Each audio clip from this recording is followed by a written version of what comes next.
Good evening, ladies and gents, wherever you may be around the world, and welcome to Splendid Isolation History number 62. And this evening, I'm happy to say I've got AI Shire Tory with me, and we're going to be doing part 2 of our Drake's circumnavigation between 1577 and 1580 stream. So that's what we're going to be doing this evening, which should be pretty interesting. But as always, to give people time to join the stream, I'm going to start us off with a tune. Take up the white man's burden, send forth the best ye breed. Go bind your sons to exile, to serve your captives' need, to wait in heavy harness on flooded folk and wall. Your new God's sullen peoples have devil and have child. Take up the white man's burden, in patience to abide, to veil the threat of terror and check the show of pride. By open speech and simple, 100 times made plain, to seek another's profit and work another's gain. Take up the white man's burden, the savage wars of peace, fill full the mouth of famine, and bid the sickness cease. And when your goal is nearest, the end for others sought, what's love that heed and folly, bring all your hopes to naught. Take up the white man's burden, no tawdry rule of kings, but toil of serf and sweeper, the tale of common things. The ports ye shall not enter, the roads ye shall not tread. Go make them with your living and mark them with your dead. Take up the white man's burden and reap his old reward. The blame of those ye better, the hate of those ye guard. The cry of those ye humor are slowly towards the light. Why brought ye us from bondage, a loved Egyptian night? Take up the white man's burden, ye dare not stoop to less, nor call too loud on freedom to cloak your weariness. By all ye cry or whisper, by all ye leave or do, the silent, sullen people shall wail gods and you.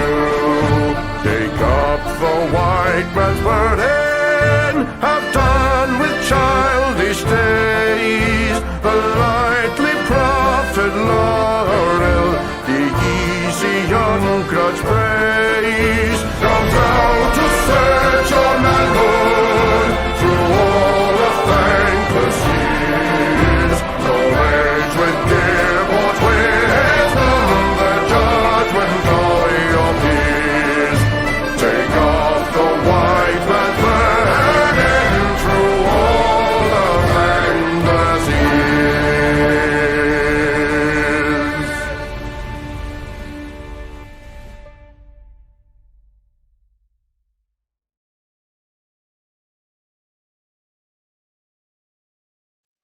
And that was the fine Australian singer and musician Chris Gard. If you like good music, go and check out his YouTube channel. He's got some really good stuff on there. Before we get started this evening, let me do a little bit of admin. Guys, please like the stream. It really does help us with the algorithm on YouTube. And you can, of course, subscribe to the channel. And you can also support us via Subscribe Star for a whole $5 a month. And the link for that is pinned at the bottom of the chat on YouTube and also in the description of the video. Let me add your picture, AI. There you go.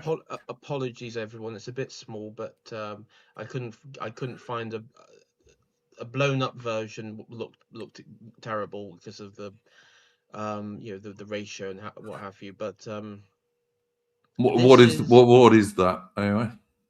So this is the final push. So just a quick sort of recap for the audience here.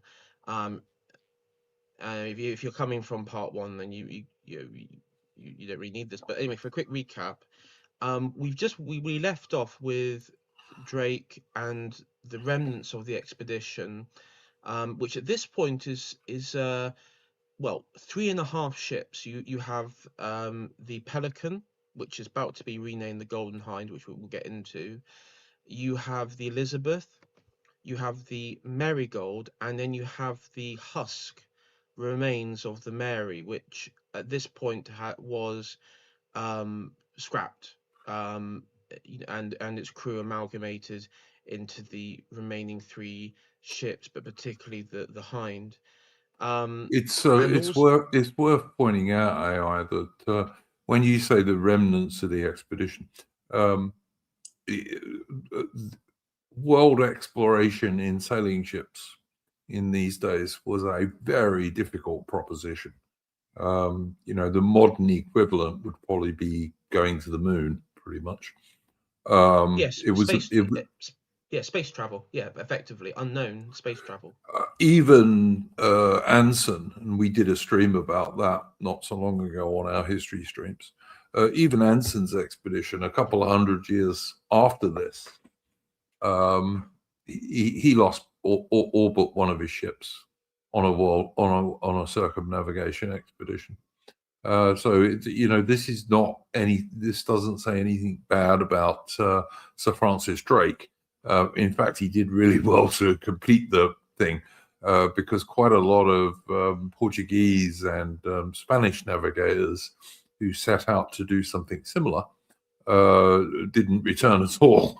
So, it's Drake did pretty well. Sorry, AI, I didn't mean to interrupt you, but I just thought it was worth giving a bit of context. Yeah. And so yeah, we had that sort of regrouping down in Patagonia, round the Straits of Magellan, sort of the islands down there, because there were a few, like you had the odd sort of European Spanish outposts, but also the native tribes, which he would meet with. And as we'll get onto, there'll be in this episode, Duke, we're going to be talking about cannibalism and unfriendly contact with some of the South American tribes, which he encounters. Not the Tierra del Fuegans, who were quite primitive, even by American standards, in terms of the Native Americans. No, it's we'll be a bit further north, and unfortunately, 2 of the crew have a very, I mean, descriptively, it is a very, it's like one of the if I could say like the worst way to go, I mean, that probably is like the worst way to die if you had to go any other way, the most undignified worst way to die, in a sort of cannibalistic ritual. But we'll get onto that, so all that good stuff. Though to begin,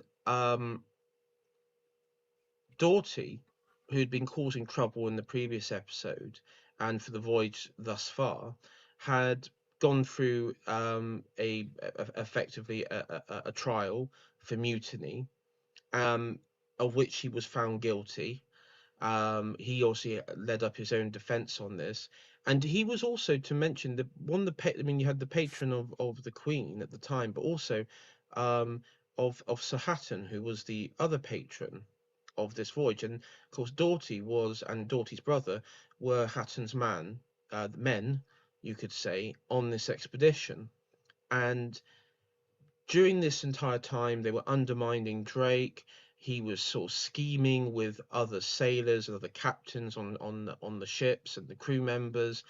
And it got to the point where they would be going, Duke, up the you could say like the militarized zone, you could say, the more militarized, more settled area of the Spanish colonies, where this sort of shenanigan just couldn't go on. And this is what Drake's, crew were effectively telling him and his men, saying that we're going to have to do something. And so of course they were a trial took place. He was found guilty, and Doughty was executed. It's also worth pointing out, AI, that in strict legal terms, Drake didn't need to give him a trial. The captain of a ship is the closest thing to God on that ship. The captain's under God and nobody else, basically. So Drake was being fair by giving him a trial with other people deciding what was going to happen. And also, he was, to be fair, he was also covering himself because, as you say, this Doughty chap was closely involved with the aristocracy and what have you.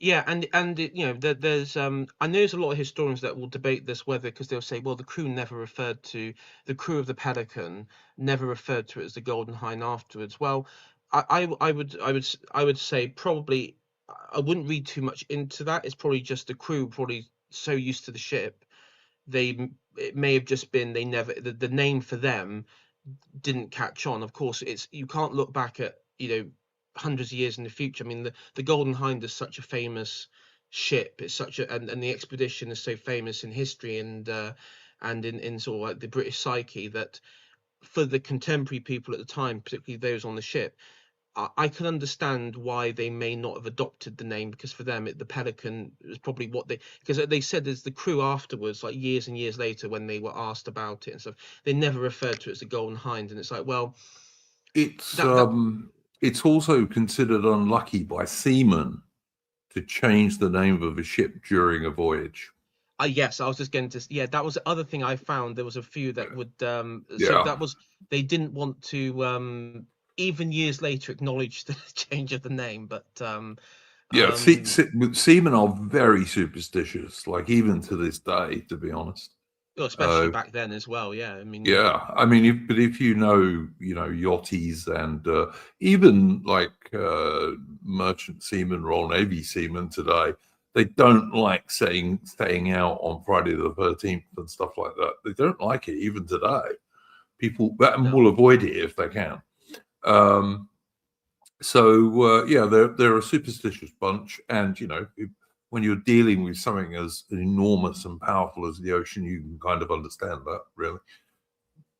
Yeah. And so that's where our story sort of maybe we catch up to, and so far the ships that are remaining is the going through the passage into the Pacific. You have the newly crowned Golden Hind, because after the execution of Doughty, Sir Francis Drake's general thought was to appear to be that this wasn't an affront on Sir Doughty, that this was at all on his honor or what have you. It was one of the things, because of the heraldry of the Hattons was a hind, a red hind, actually, come to think of it. But it was then he adopted the Golden Hind as a for the name of the ship. So with that in mind, the ships that you got the Golden Hind, but also you have the Elizabeth and the Marigold. Remember that the Mary at this point has been burnt, the remains of it and its crew distributed among the other ships to go forward. And so they set sail off into the Pacific, and immediately are met with storms. Now the image you see down here is you've got the Golden Hind there, and I think, Duke, that's the Elizabeth. That's meant to be the Elizabeth, or no, sorry, that's meant to be the Marigold in the background there. And this is them just traveling into. I mean, you can see the black clouds off the left of the image. That's just them sailing into the storms, and they are hit with probably the worst. We talked about really bad storms last time 2 weeks ago during our previous stream. Worst weather in the world around Cape Horn. Yeah, You know, and even today, ships don't go around it if they can avoid it. yeah, hence the Panama Canal. Yeah, Hence the Panama Canal. I mean, also, of course, it stops you going all the way around South America, but it's not a part of the world that skippers will take their ship into on purpose if they can go some of them route. yeah. And so they're immediately hit with a really vicious storm, and this scatters the Elizabeth, which is damaged and turns back and is forced to turn back. And then with the Marigold, the Marigold and its entire crew are lost. We don't know what happened to it. It most likely sunk just to the sheer volume of the waves, the storm, the wind, all that. It just went lost, and so now it's only I'm saying it now. It's only the Golden Hind with Sir Francis Drake left, heading and just arriving into the Pacific. It's also worth pointing out, of course, that Drake was the first Englishman to do this. You know, no other Englishman. I think Drake was the first Englishman to go into the Pacific, wasn't he? Yeah. Yes, he was. Yeah. He was the first Englishman to go into the Pacific, and I mean, at this point, the knowledge of the Pacific was just limited to Portuguese, Spanish, and the Dutch, I And guess.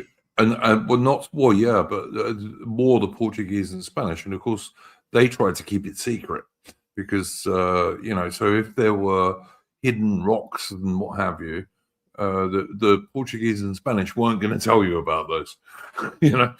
Yeah.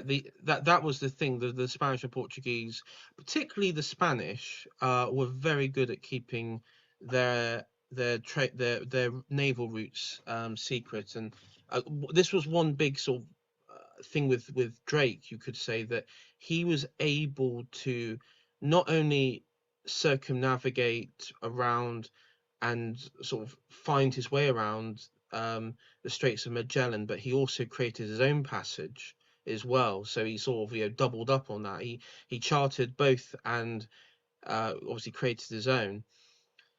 And because of the Spanish security and I guess belief of their sort of secrecy to the Pacific from the Atlantic, going through the Straits of Magellan, all the Spanish controlled towns and cities along the coast of I guess it would be like the viceroyalty of Peru, which basically be like modern day Chile, Peru, Colombia, and what have you. All those towns and cities, Duke, had zero fortifications, zero um, uh, sort of battery positions, no naval defenses whatsoever. It was there was Because nothing. no enemy had been there. Yes, exactly. Yeah.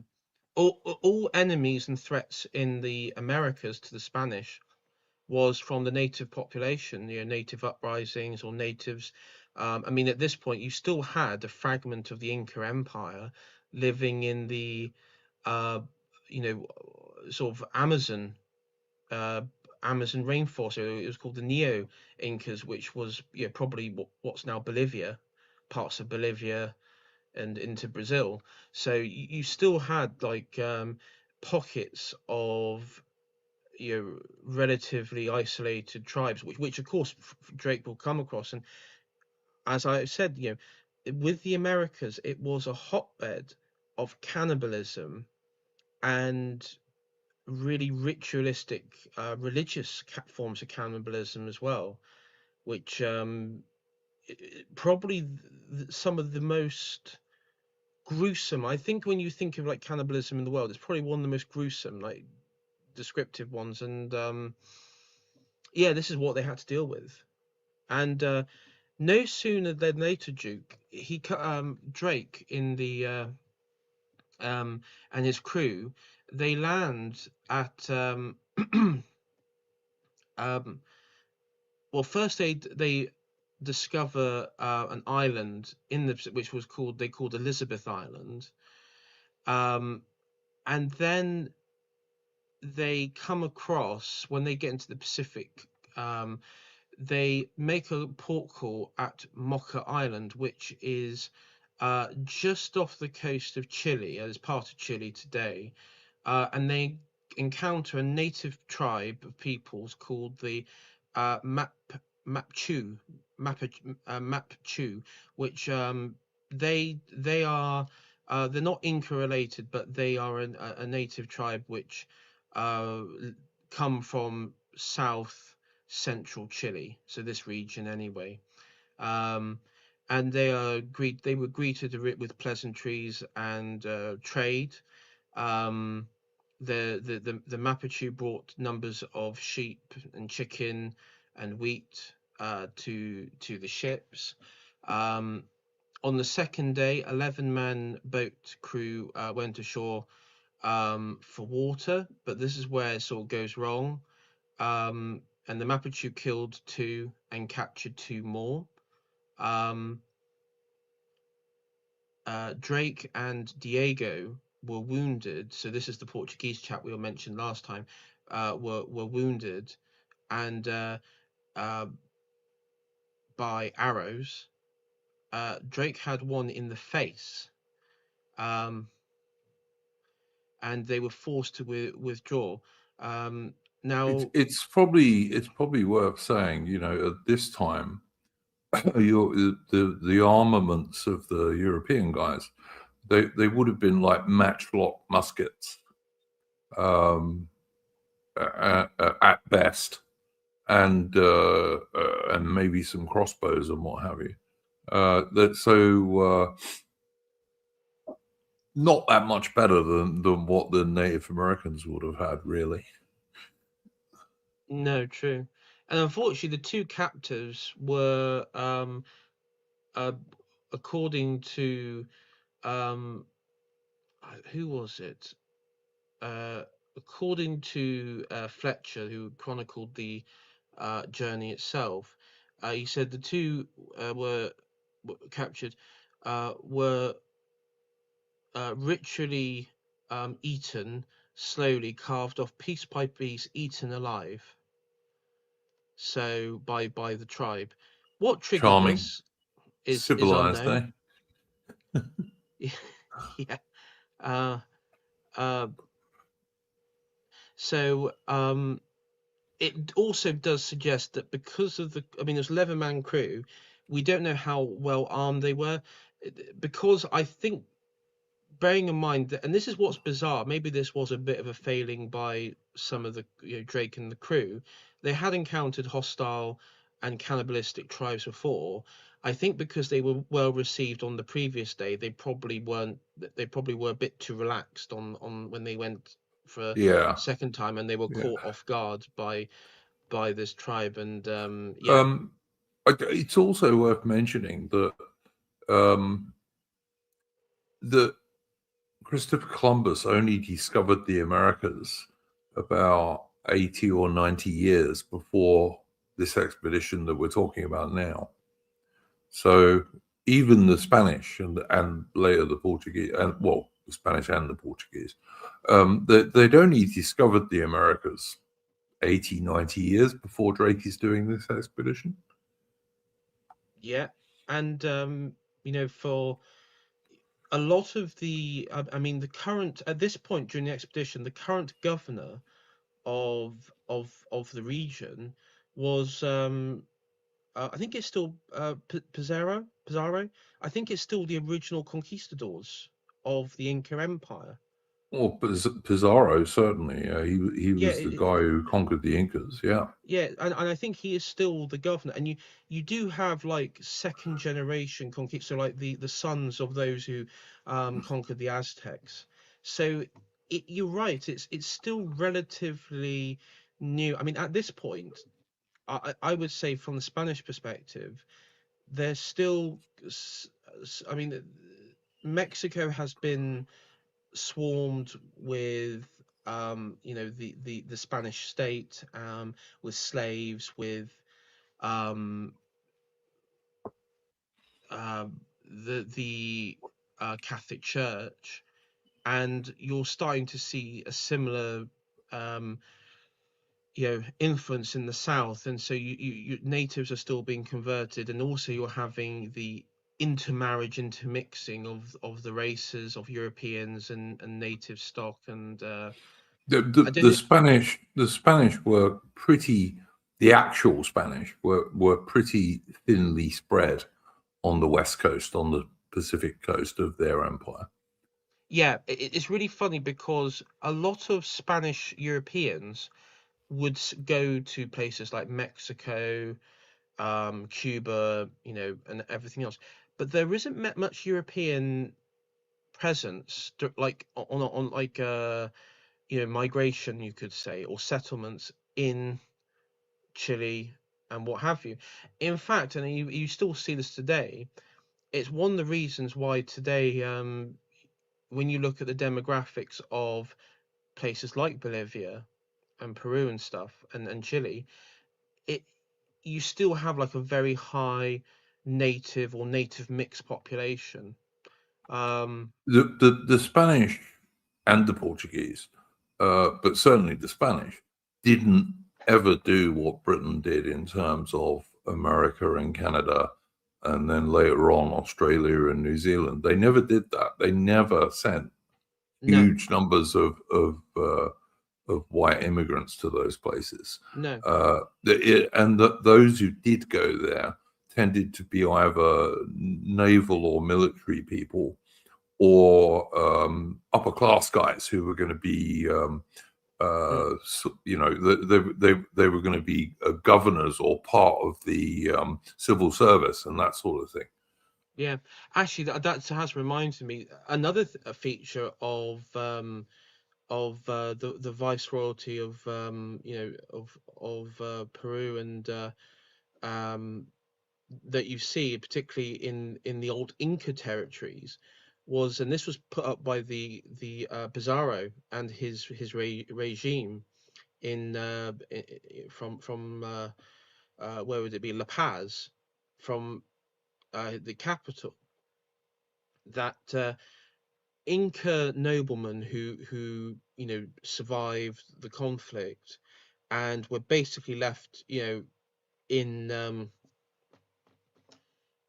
in sort of like this limbo of when it came to their rights and everything. There was actually, and this was brought up through the church, the Jesuits, and what have you, and this was a way of integrating. They could retain if they applied on and they would do this with Jesuit priests. They would be able, if they could prove their noble status, they could retain that in the new Spanish Empire. But of course, they would have to convert to Roman Catholicism, and many of them did, and many of them adopted Spanish names as well. So you actually did have like they weren't exactly the nobility, because that was selected few were still for the Spanish, but they were like upper, like middle class. They would sort of like be all right, maybe like own a few farms or something like that. They would do all right.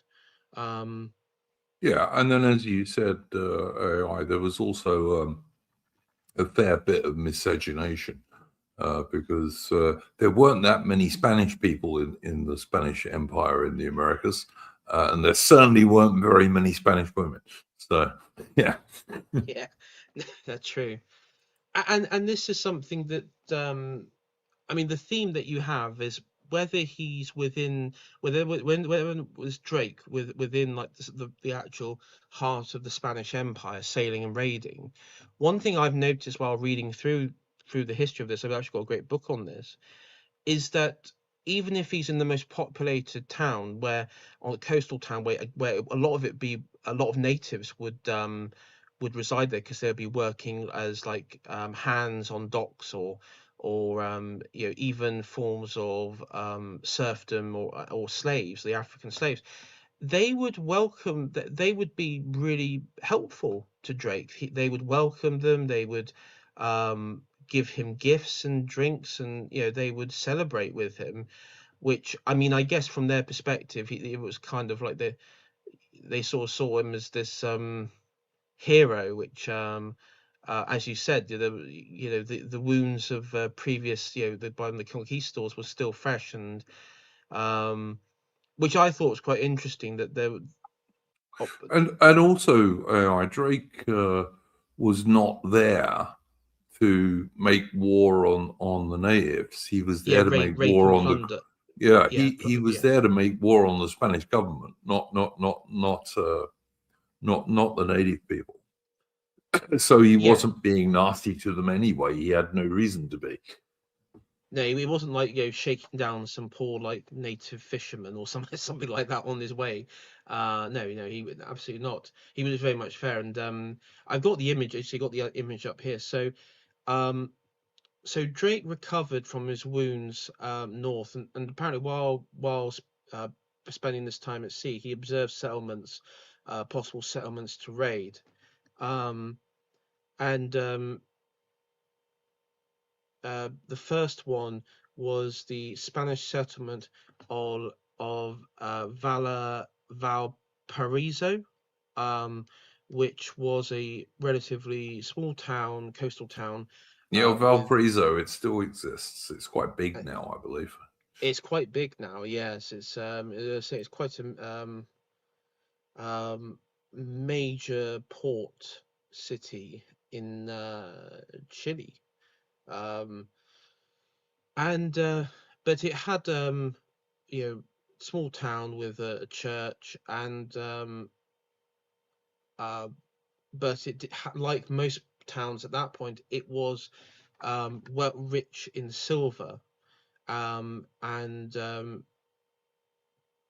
also the church, being collecting their own tithes, would also hold silver as well. And bearing in mind they were Protestants, there was nothing. That they were quite happy to go plunder a Roman church in their mind. Um,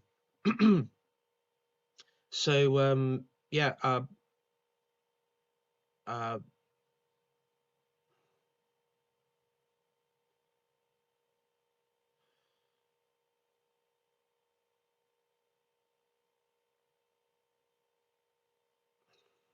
uh, so yeah, he was able to walk in, sack the town, 25,000 pesos in gold, and the uh, I guess the lasting legacy from the town is that there is a place called Chieva del Pirata, which is the cave of the pirate, which is supposedly where Drake, with boats, with smaller sort of rowing boats from his ships, where he stored all the gold and silver and went back to his ship. But again, as I mentioned earlier, because there wasn't even really any guards, any like direct guards at all in this town. He was able just to, you know, roll in and take gold, silver from the church and from the local administration building, and that was it.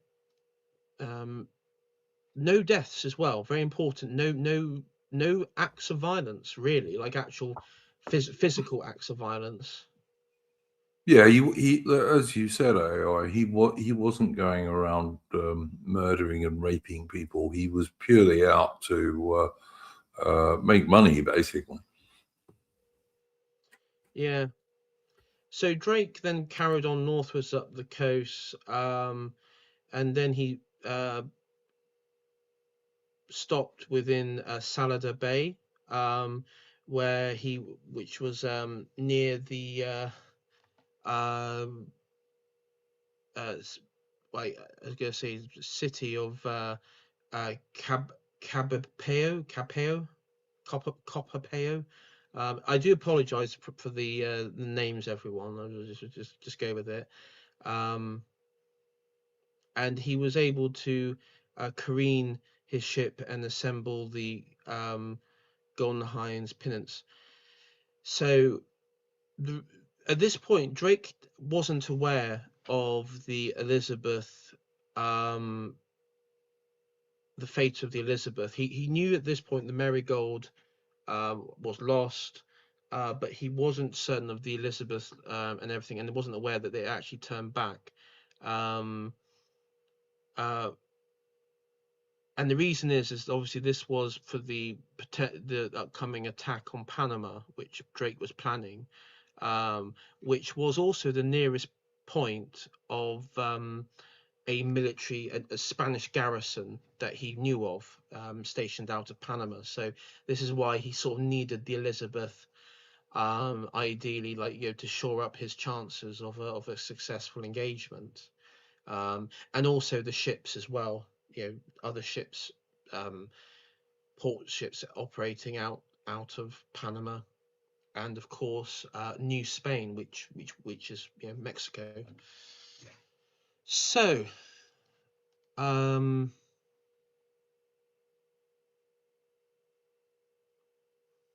just before they got to the coastal town of Callao, a Spanish coaster was intercepted and captured, and the prisoners informed Drake that there was a number of treasure ships were heading in the area. Drake entered Callao, which was operated as the direct harbor town for near Lima, and again the Drake was able to take the town with ease,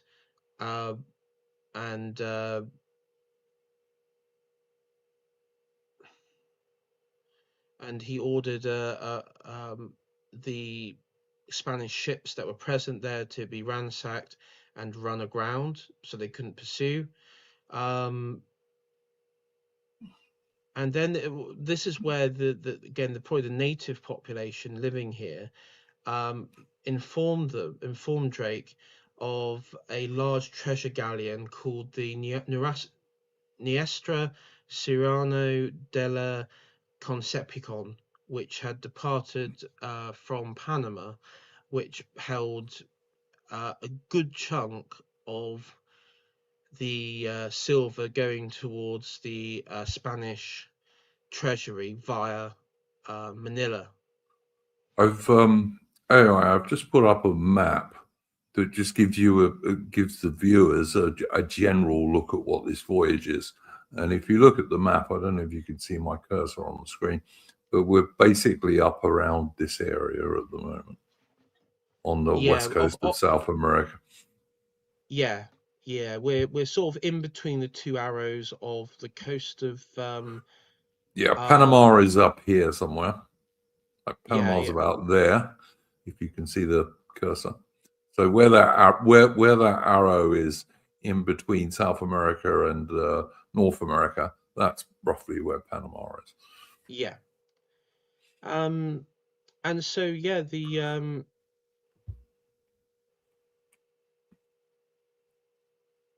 the Drake rushed off after spending time in Callao in pursuit, and in the direction to intercept the Spanish treasure galleon, as the native population had informed him of. As you would, as an English sea dog.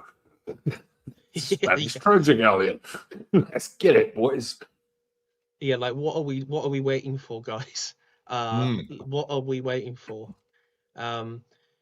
So at this time, bearing in mind he had sort of sacked and raided several settlements, as you can imagine, out of Lima, the Viceroyalty of Peru, Francisco del Toledo, who was the Viceroy of he must have just been, because when, sorry, just to interrupt my train of thought here, Pizarro was still the Viceroy when he set sail, so he must have like there must have been a change during Drake's expedition. This new guy must have Sure. recently been installed.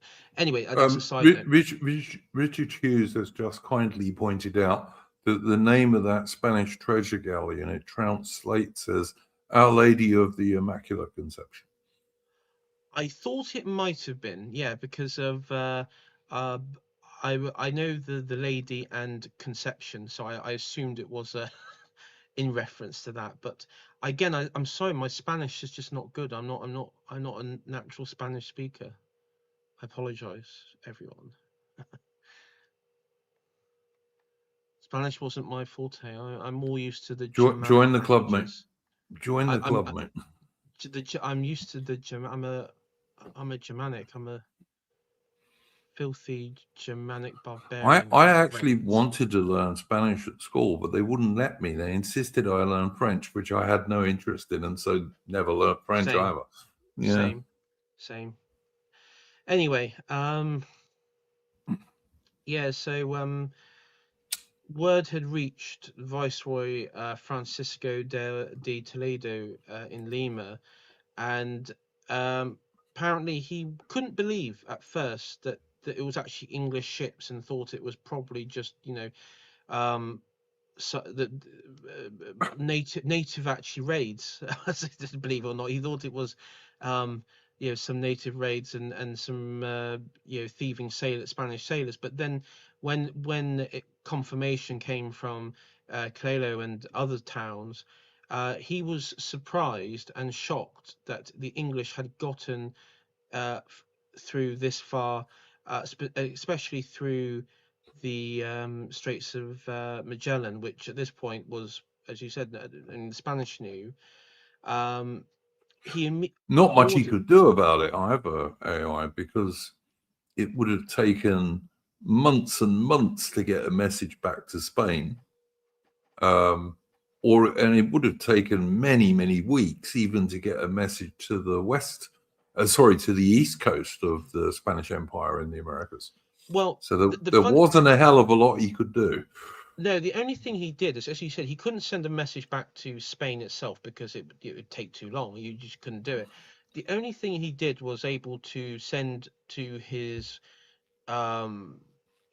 within his realm, within the viceroyalty of Peru, he sent out the call to muster all available ships to search and pursue and sink or capture Drake. But also he did send a letter to the viceroy of New Spain, so that would be Mexico, to Mexico City, informing of what was happening as well.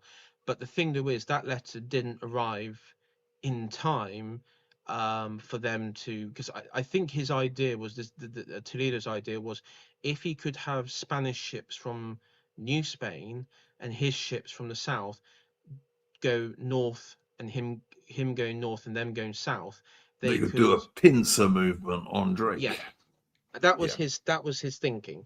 That's what, from what I read of it, that was his thought. But of course, at that time there were no direct and good roads around the Americas. I mean, there's none today anyway, to be absolutely honest. So it was all by sea travel, and it just didn't reach in time. It didn't reach Mexico City in time. So with that being said, he ordered all ships to be repaired and refloated from Cairo, which Drake ran aground, and pursue the Golden Hind, even though they weren't really equipped to do so. He also and Drake, of course, is chasing this Spanish treasure galleon, but talk about needle in a haystack. from the top of the Golden Hind's mast, you might be able to see maybe 20 miles around you, maybe. Certainly would have been less than 30 miles, Yeah, even with a telescope. on a Uh, clear day. yeah, On a clear on day. a good day with good visibility, absolutely correct, AI. And Because at this so time, this was a real needle in a haystack thing that Drake was trying to do here. So yeah, and one of the things is that, and this worked in Drake's favor, is Toledo. He didn't know how many English ships. He was told in the letter from the sacked towns that it was English ships, because the assumption was, and this may be from, the priest or administrator in the town who witnessed all this. and Drake had been deliberately leaving false messages to the Spanish that he spoke to, and also some of the natives who spoke Spanish. He'd Yeah. deliberately been misleading them that he had several ships with him, not just one. Yes, because Toledo was working on the assumption that that there were possibly 2 to 3 to maybe even 4 ships in this expedition. There's no suggestion to show that he ever thought it was just the one Golden Hind. That was the only one until obviously till a bit later. But No flies on Sir Francis Drake. He was thinking quite clearly about what he was doing. But yeah, I mean, it's worth pointing out that, yeah, okay, so he knows there's a Spanish treasure galleon somewhere, but he's still got to find it. yeah, and so the treasure galleon, the Nostra Serrano. Oh, sorry, let me. Um, Two other ships were designed for this chase, which were called up, were the Nostra Cirano del Valle and the Neo del Morelos, and they were um,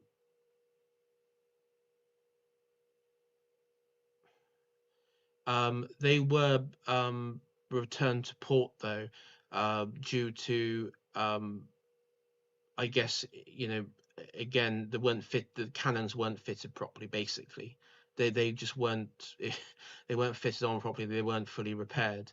And what made it even worse, Drake sailed on by when they had to do an emergency return to port. He was sort of like doing a trolling drive-by, effectively, from what I can ascertain, sort of goading them a bit. Maybe not on purpose, but it seems that the you know in this immediate reaction, they only saw one ship, which they didn't register as, oh, this is just one of the English raiding expeditions.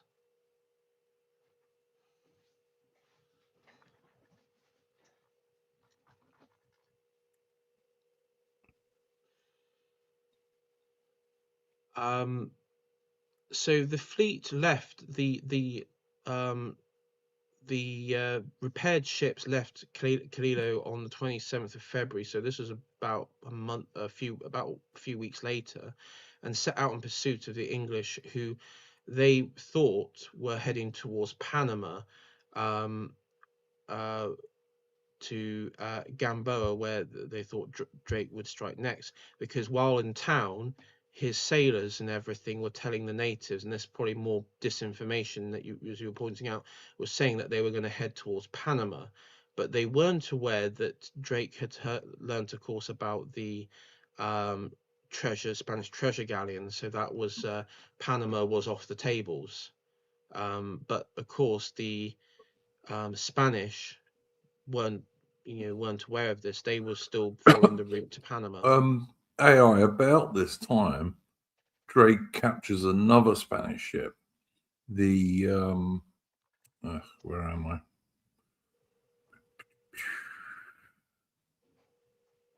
Where did I see this now?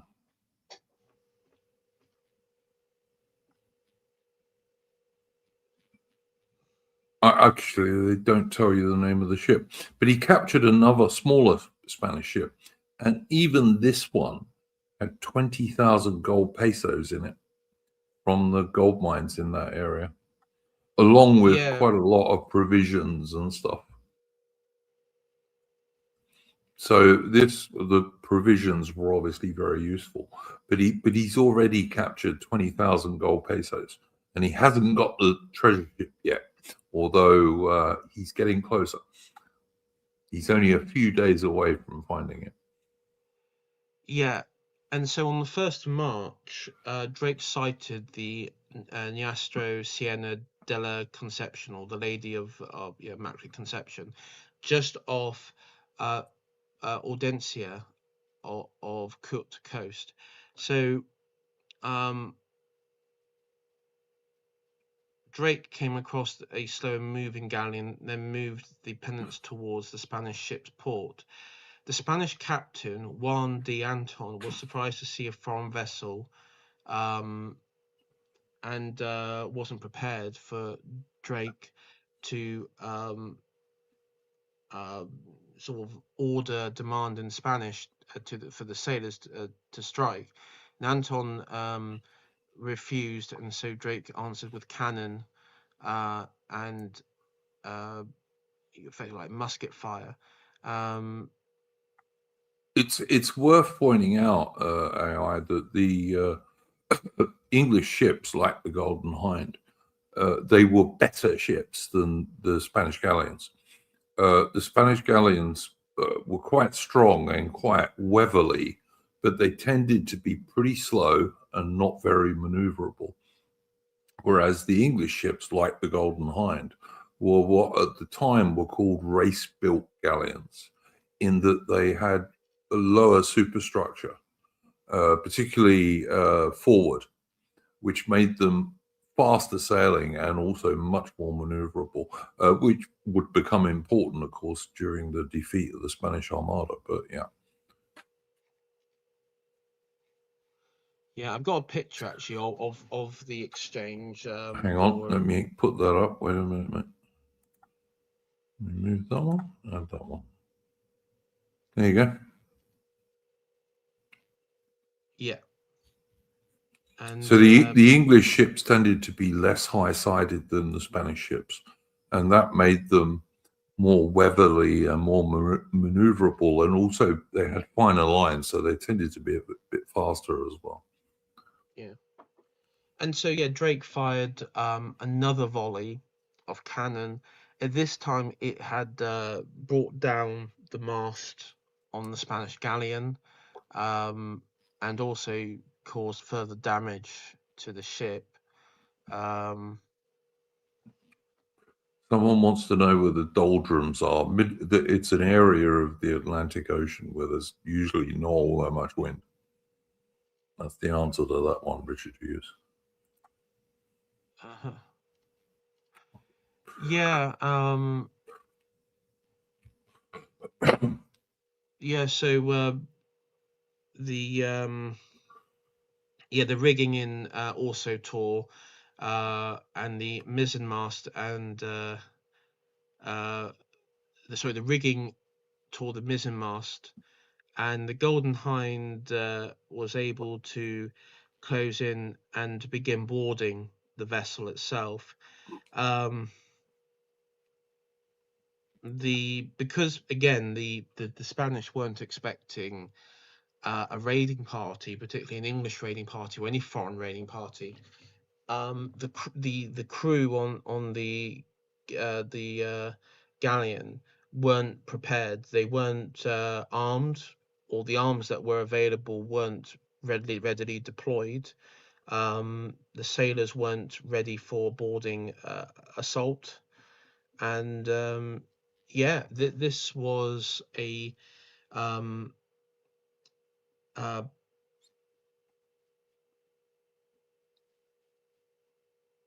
surprise for them, and Drake was able to get from the crew a very quick surrender, with again no resistance. I don't think maybe someone can correct me again on this. I don't think anybody was killed at this point.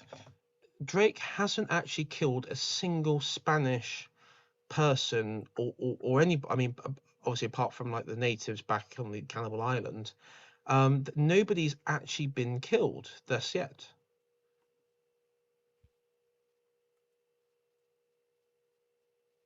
Yeah, no, I think you're right. AI.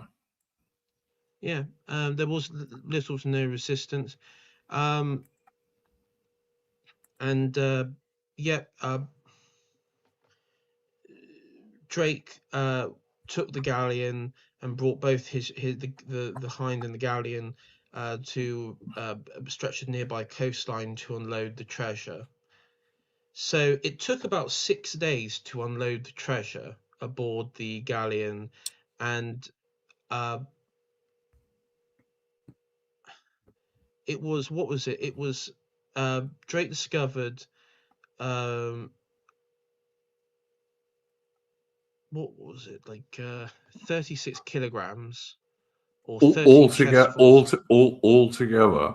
I mean, as you say, it took him 6 days just to transfer the treasure from the Spanish galleon into the Golden Hind, and altogether, the amount of treasure was the equivalent in modern money of about 480 million pounds. One week So, of NHS, one week of NHS spending. yeah, keep the NHS going for about 6 days. Yeah, yeah. Yeah, that's. I'm not even. I hate to say, I'm not even. We're not even That's not. joking. No, that's not even a joke at all. Actually, No, no. that's not even a joke. I don't know why one would think it's a joke. It's not a joke. So yeah, 480 million pounds. That's in Which modern money. I mean, it would have been, much less than that in those days. But if you were to convert that to modern money, and yeah, our money is obviously worth far less than it used to be. But yeah, yeah, that's getting on for £500 million. So yeah. yeah, I mean, and also you and the have. crew were pretty bloody happy because they're all going to get shares of this, of course. Well, So bear in mind that the storms, the disease, the mutiny shenanigans, the cannibals, the cannibal yeah, islands. that's how you get people to go on those expeditions. I mean, we talked about this when we did our Anson stream, AI. Some of the ordinary seamen on Anson's ships, 200 years after this, almost 200 years after this, some of those guys made like 25 years pay, you know, Yeah, ordinary seamen, not the officers. They made far more. But an ordinary sailor got like 25 years pay when he got home, if he got home. So that's why people went on these things. yeah. It was worth the risk to be eaten alive by Yep, by cannibals. it literally was. Yes. And those two guys were eaten alive. They were like put on like a roaster and like eaten alive, like Yeah, like some kebabs. I know, I like a understand what messed you're up talking kebab. about. Yeah, Yeah. yeah, yeah. Guys from Kent and my neck of the woods, southwest. The trouble is, Duke, if I went on something like that, I would be the guy that would probably get kidnapped by cannibals and eaten. I'm absolutely I don't honest. know. When you're a young chap, you always assume you'll be all right.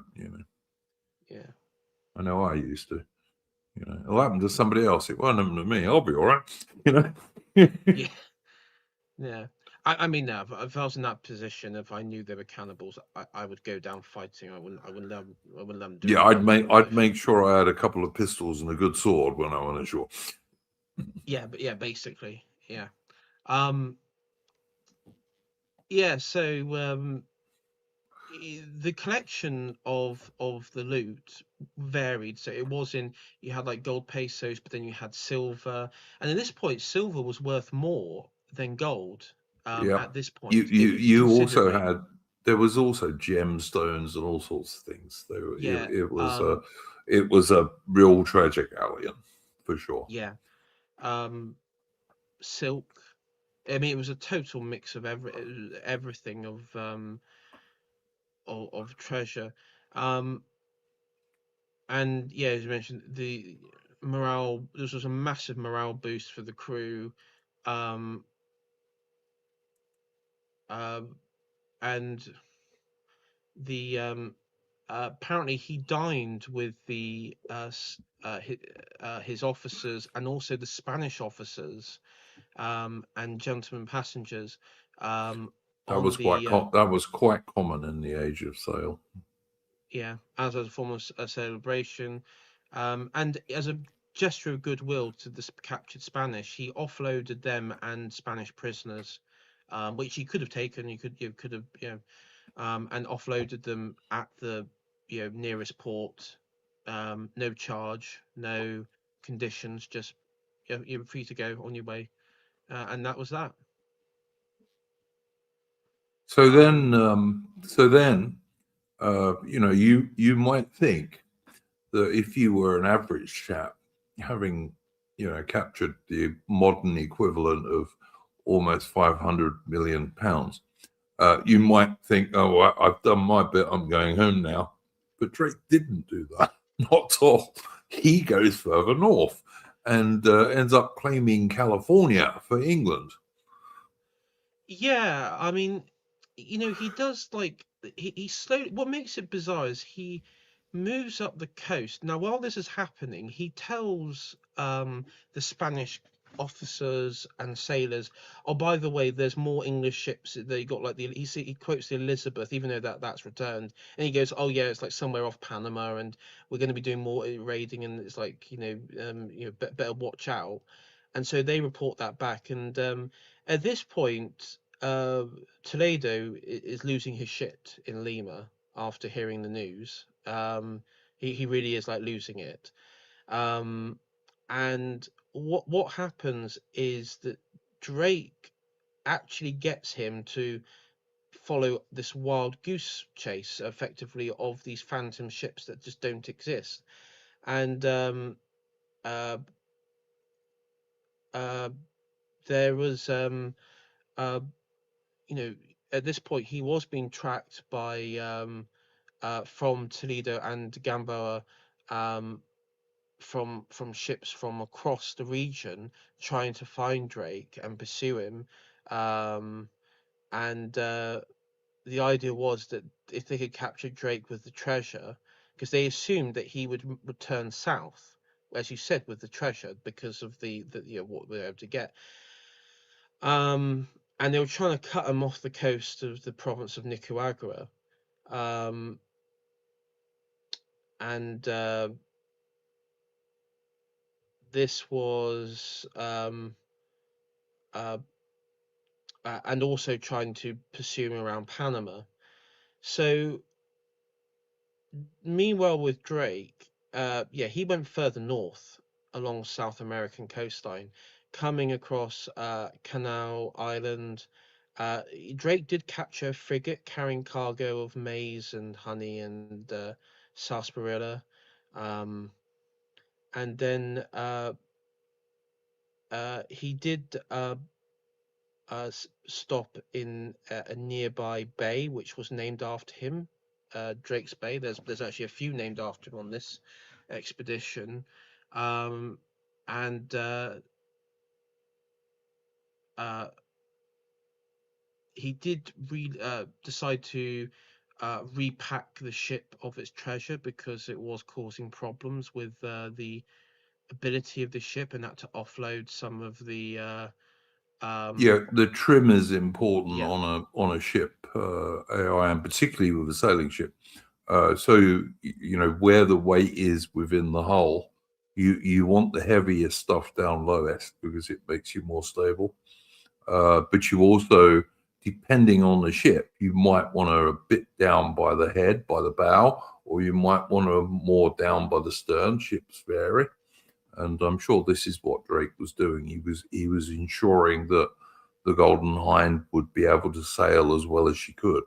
And also, of course, by this stage, she's going to be picking up quite a lot of things like barnacles and weed and all this, which is going to slow her down. And you can only really get rid of the edges of that by putting sailors over the side on a rope. Yeah, and on this tropical island, Drake decides to offload some of the cannons, um, repair the ship, do any repairs, cleaning, as you said, and also they sent some men ashore to gather water, but also just to chart and explore. Apparently, they killed a crocodile and a monkey. You know, those little monkeys you like that you have down there. And also, they witnessed a tsunami. Apparently, there was an earthquake and a tsunami, which, of course, they have with the tectonic plates out there. Fortunately, it didn't affect the ship because it was in the bay, which was lucky for them. Uh, but yeah, so they were able.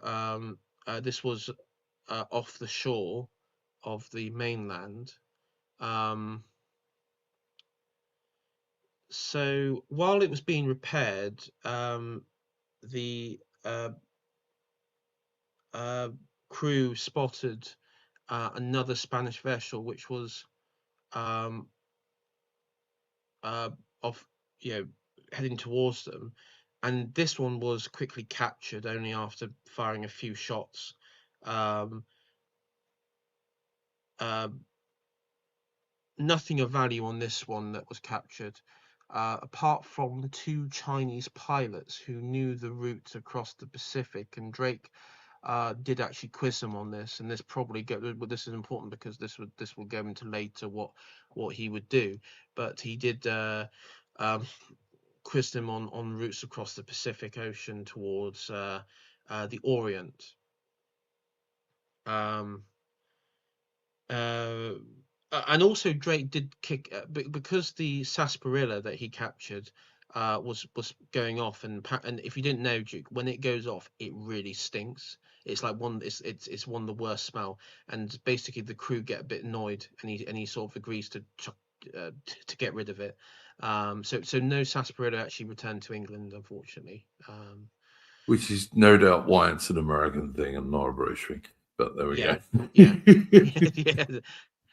Um, Yeah, and so Drake then raids the settlement of Reggio and Sunita in El Salvador. Funny story. It was such a non-event for Drake, but for even Son Sunita today, they still that's a big part of their local legend and mythology there, and they've got really impressive fortification there now in El Salvador as a legacy of Drake, and that's where Drake was having a bit more hostility because this is where you're coming across more European Spanish settlements, and of course him being referred to as a pirate as this he's getting evil. closer to New Spain, which is Mexico today, basically. Yeah, So yeah. and he treated as like a villain, and he's sort of like treated by the Spanish as a villain, which is fair enough. Oh, don't It's forget. I mean, during the Falklands War, the Argentinians were calling us pirates, and I thought that was a compliment personally. But there that's so fucking cool. Oh, do you know what? That is so cool. Anyway, like imagine you're like just called a pirate. I'm like, yes, yeah. Yeah, I It, liked it. I liked it when the British submarine HMS Conqueror came home, and in the Royal Navy, if you sink an enemy warship, you fly a Jolly Roger flag when you go back to port. And so HMS Conqueror flew a Jolly Roger because she'd sunk the Argentine Belgrano cruiser. So yeah. we'll do a stream on the pirate age, like Blackbeard and Queen Yeah, Anne's age. I'd be interested to do one, particularly on some of the pirates who were actually working for the British government. But yeah, I mean, most of them, but I say most, all of them were at one point. some Stede of them were. Bonnet. Some of them were. Yeah, for Yeah, sure. the gentleman pirate Stede Bonnet. He was But quite a some of memorable. those guys are interesting. Yeah, for sure. Yeah. So yeah. He raided across. He managed to get about 7,000 pesos in silver looted, which is kind of nothing compared to what he had previously. It wasn't like but it was still, enough. It was like Well, in but terms of these pesos, AI, he got 20,000 pesos off that first Spanish ship that I mentioned earlier. He got 25,000 pesos and much other stuff on the main Spanish treasure ship, and then he's added another 7,000 pesos. So, he's and these are gold pesos, by the way. So they're not worth nothing. So he's accumulating, shall we say, as he's selling along. Yeah. So, and his final stop really was at a place called Guataloco, where he went ashore, and he was able to, again, this is the 7,000 pesos and silver was looted, and heavy gold chain as well. And he was able to, again, with no fatality, subdue the Spanish garrison there somehow, take them prisoner, stayed there for a couple days. And he was able to, he also found like fine china and silks and maps of Manila and the Philippines, and the galleon's route through the Philippines and the Far East, around Java. so he's captured Spanish charts, which were secret at that time. Yeah, Yeah, very useful. yeah. Probably the first English person, a non-Spanish and Portuguese person well, the first Englishman to see it, definitely. And this was part of his plan, because his original plan was, of course, as we're going further north, was he informed the Spanish and also his Portuguese pilot, who was still with him this time, Nino da Silva, that he was going to go through the Northwest Passage. Now, just before he left Guadaloco, he released Nuno da Silva. He'd been around this long, um, mainly because he had no knowledge beyond the Magellan Straits, and also um, I think Nino had enough of this raiding and thought he could sort of like slip out with the rest of the captives, because he sort of pretended to be, the Portuguese pretended to be a captive of Well, also the other thing, AI, is that by giving false information to this guy, he was able to mislead the Spanish about what he was going to do. Yeah, because it Because was a of course double. he had no intention of trying to use the Northwest Passage, actually, which of course nobody knew even existed at this stage, and didn't but the effectively thing, anyway. But but the funny thing is, the Spanish cottoned on earlier that he was giving false information out to the towns that he had stopped in and released prisoners. So when he was telling them, "Oh, yeah, I'm going to go through the Northwest Passage," which he did try to do, the which Spanish would didn't be believe it. which would be up that way, by the way. Yeah, If up you can through see the cursor, you're talking about north of Canada, and in a yeah. sailing ship with the ice, no, it didn't really So exist. he would be going One of the through. earlier streams on this this channel about one of our earlier history streams was about the Franklin expedition that was looking for the Northwest Passage in the 1840s, when they had steam engines by this stage, and even Franklin couldn't do it in the middle of the 1840s. So there was no way Drake was going to be able to do it in the 1570s. Wasn't going to happen. No, absolutely not. And to that point, the Spanish believed that he was going to come back south, and that he would try and come back the way he came. So they started guarding routes, but also pursue him northwards. And so at this point, he head north, and this is where we sort of get into the more interesting part of this, and what I think is the interesting part, is that on the in uh, uh,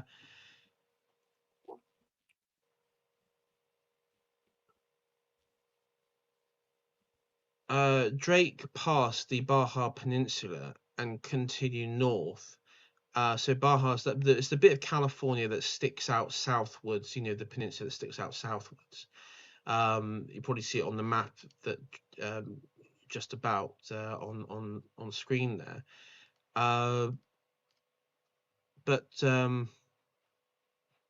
And this is where it's interesting, because he was going out of Spanish control range. This part of New Spain, while claimed, was actually barely settled at all. The explorer only 40 years ago, Juan Rodriguez Cabrillo, and Bartolomeo Ferrier had only charted the Baja and Southern California, and Drake knew this, and he traveled northwards to get out of the reach of Spain as far as possible, and avoid Spanish presence. And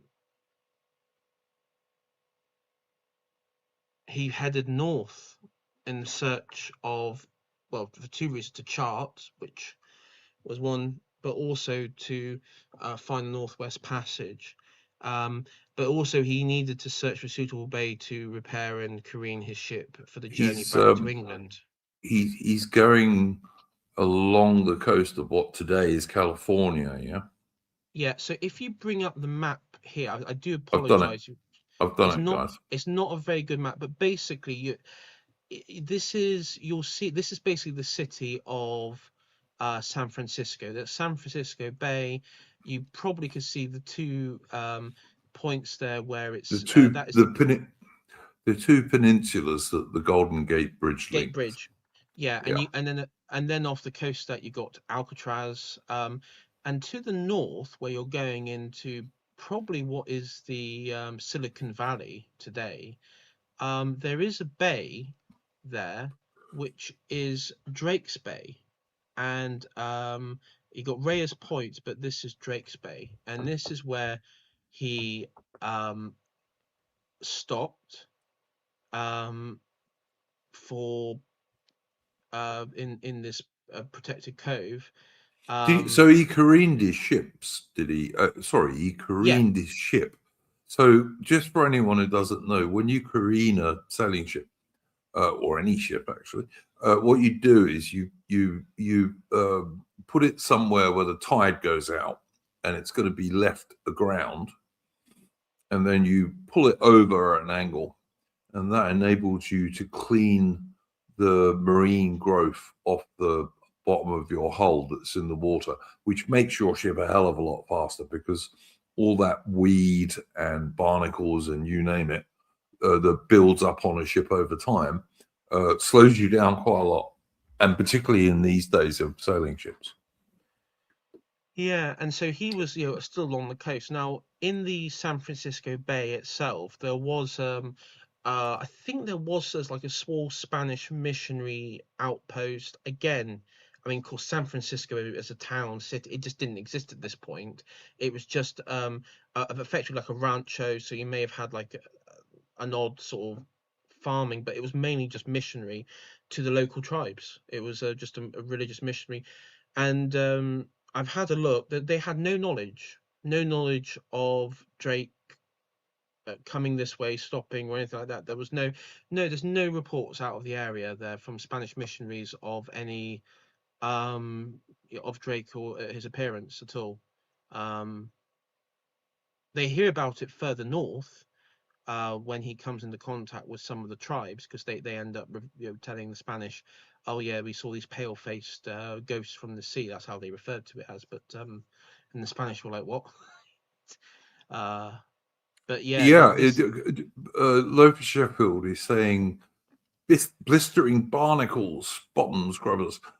This is why, like in the Nelson era and slightly before that, they started covering the bottoms of ships in copper, because that inhibited all this growth that you would pick up when you were at sea for a long time, and kept your ship faster for longer.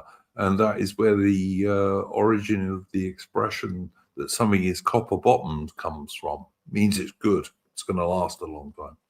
So yeah.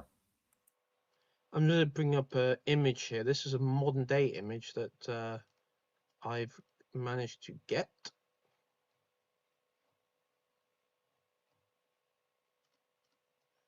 Okay, so Drake, you know, he then sort of set sail again and past the Point of Reyes into Alta California. So this is where he goes into that. Alta California was the name of. Didn't he go ashore and claim California for England? I'm pretty sure he Yeah, did. so Alto California is Southern California. It's a large area of southern part of New Spain, where he went beyond the board what was the understood borders of that, and went into what's now Northern California. I was trying to find a map of this, but there's no decent. I'll bring up a map, but he went into Northern California with uh and landed in a bay which resembled the White Cliffs of Dover. If you see this, the crew referred to this as New Albion, New England, because for many of them who came from Kent, Medway, and such, they felt that this was like the White Cliffs of Dover, and they were quite comforted by this bay that they come across. And let me just see if I can find. If you want to talk to me, I'll just see if I can find a map of modern day California of it.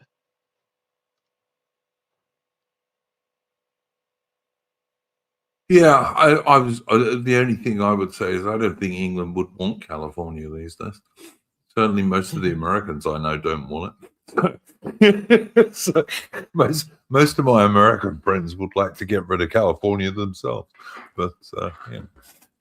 It was not always like that. I mean, California used to be a Republican place for a long Well, time, but it was a white European. yep. It was a very I mean, it was a very European um state compared to, well,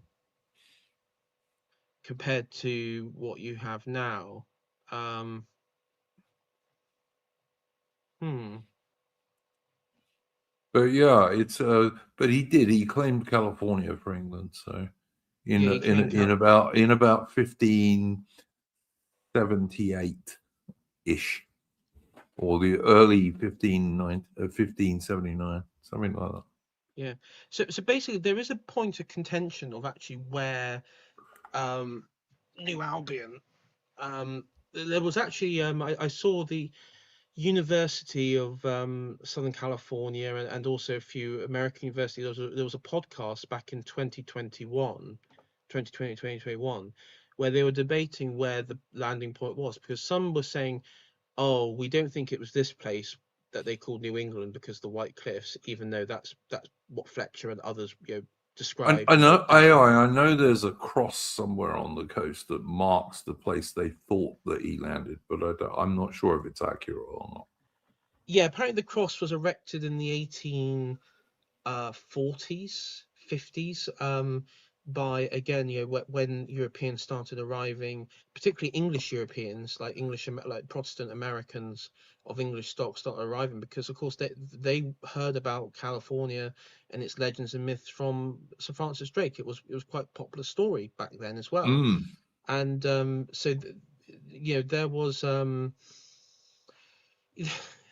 there's a debate about exactly where it is. There's some that said, oh, it was further south, it was in Baja. Some said it was further north into Oregon.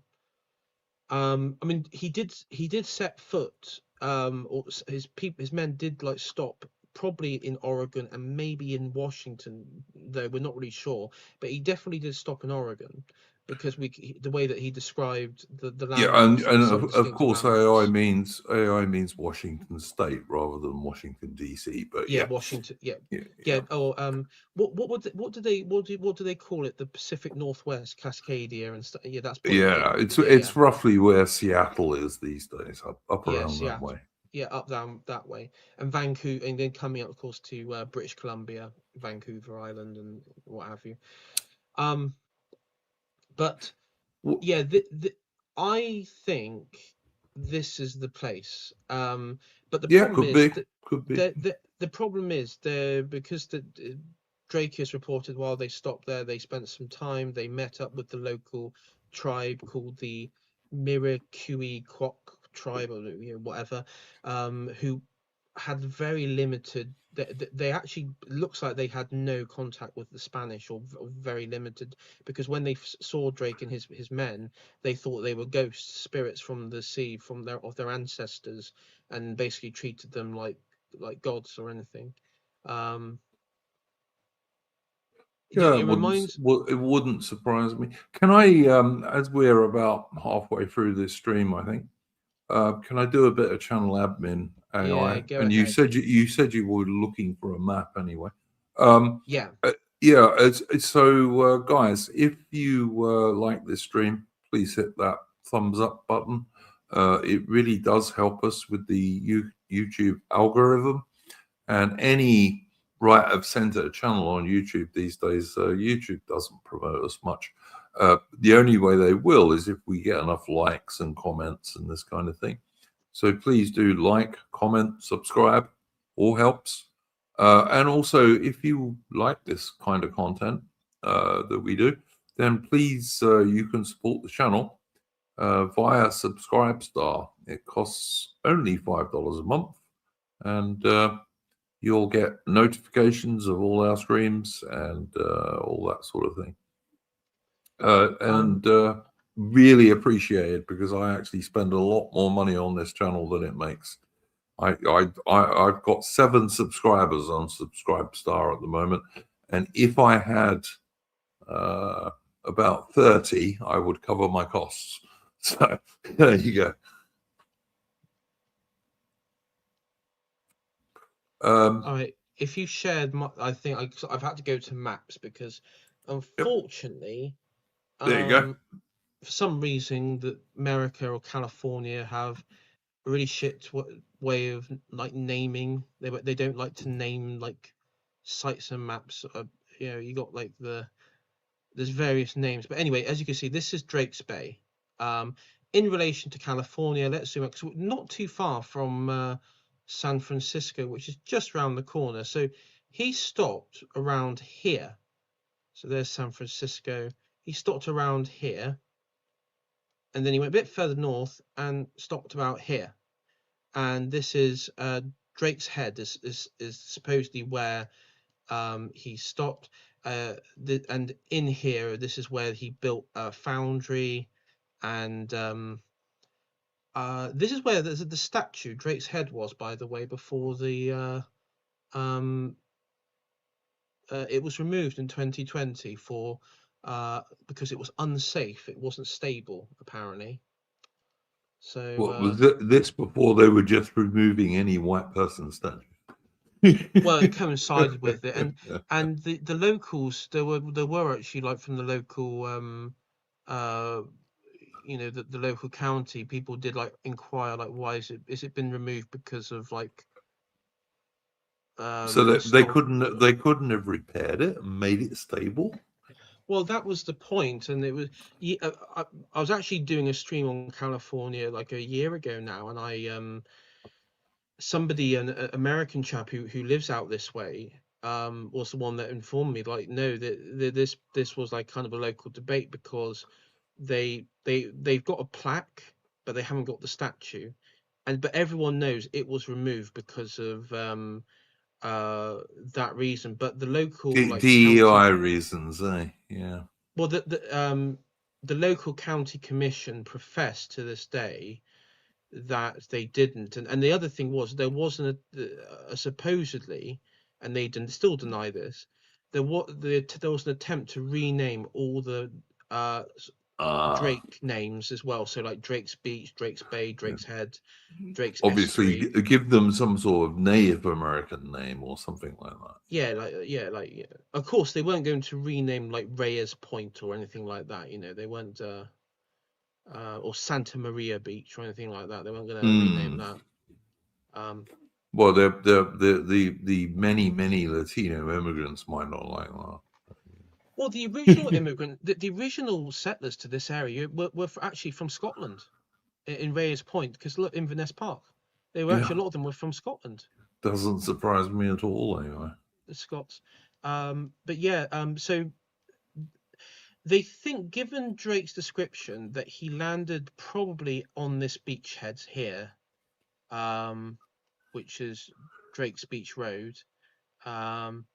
And here we go, Sir Francis Drake Historical Site. And they think the site is around here, that the foundry and his small little encampment was around about here. There's no, the thing though is, there's no direct proof of that, because the Spanish, of course, later on in the decades and centuries later would further expand. There's a chance they may have come across it and either demolished it or used it, or the natives may have demolished it, or we don't know. Yes. Yeah, things like that happen, right? And there's no, there's no sort of like visible say, because of course he wasn't here that long, but of course Drake made an important point that he claimed this as a colony because of how beautiful it is. And I mean, we joke about California, the tragedy of California and the Pacific Northwest, Duke, is it is probably one of the most beautiful places in North America. It just sure, it's lovely. I agree. It's got a great climate. Yeah, for sure. Yeah, North California, around this area, it is a very beautiful place, and I'd certainly like to visit it.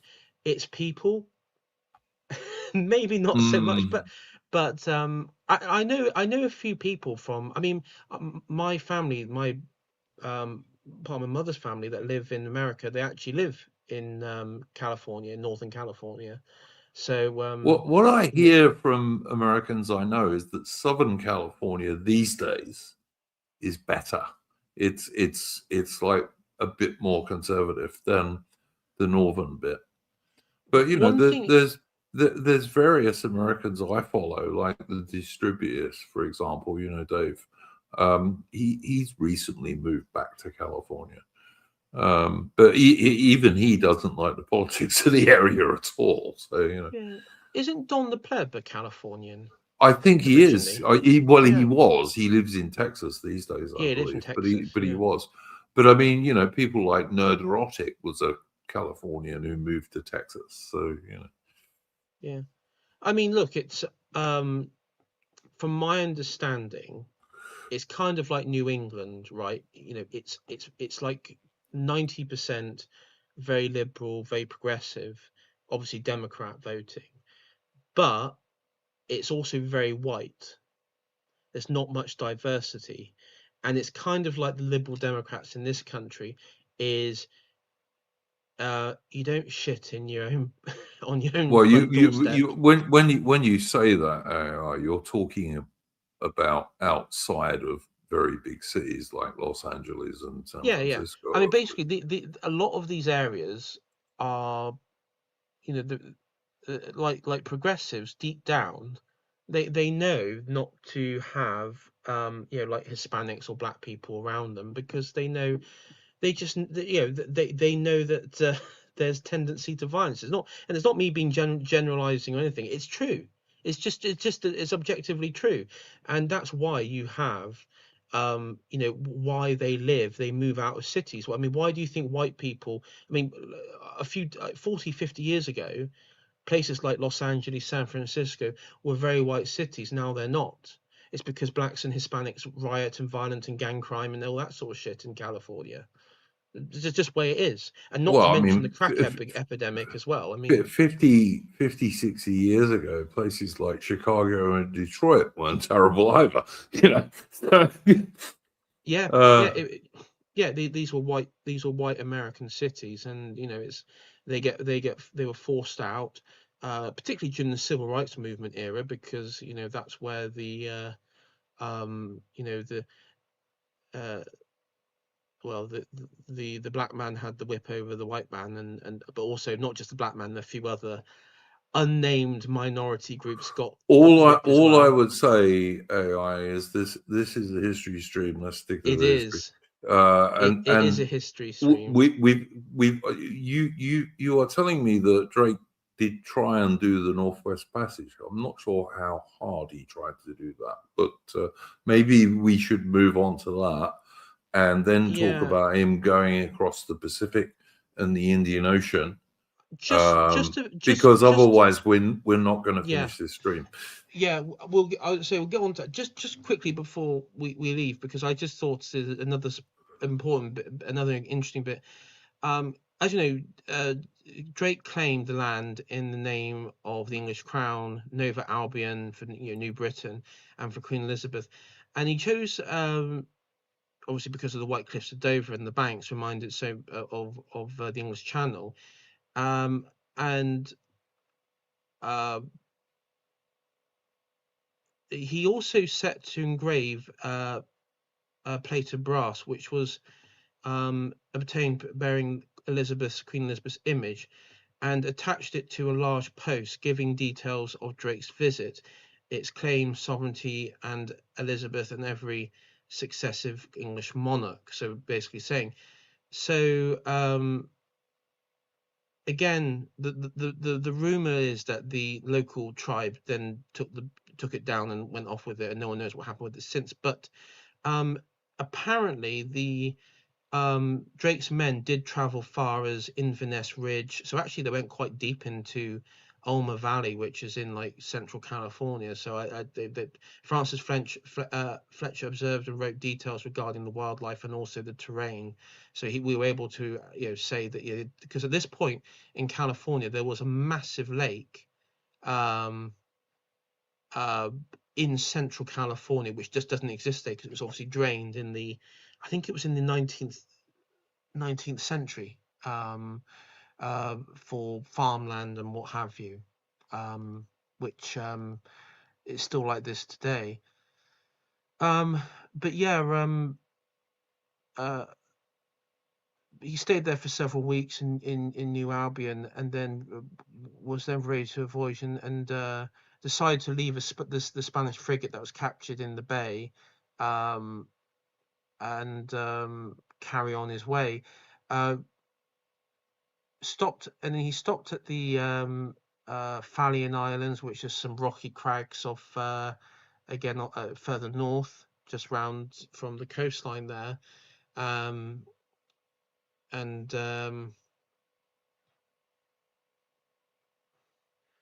they then planned their route north. They say Northwest Passage, um, continue along the Pacific, um, and came across a few like hostile natives in canoes up in northern California, um, and um, and also some of the Pacific Islands, because this is where we think they were following the coast, and then he went into the Pacific, like to Palalou. So like this is the Pacific Island territories. Um, he encountered a Portuguese ship on this journey. He Um, went to AI. He went to the Caroline Islands, I believe, as he was going across the Pacific. yeah, As I say, I don't think he really tried very hard to find the Northwest Passage, no, because he he didn't he go went north enough, for one thing.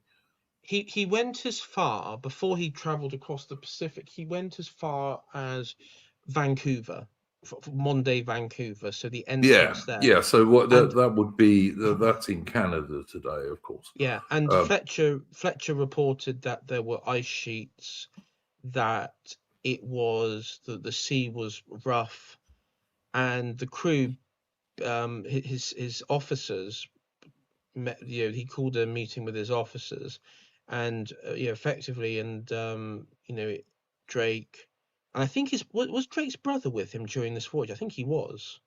Well, Um, my point is that in order to find the Northwest Passage, he would have had to have found the southern coast of Alaska, and he didn't go that far north. no, he So, didn't go that far.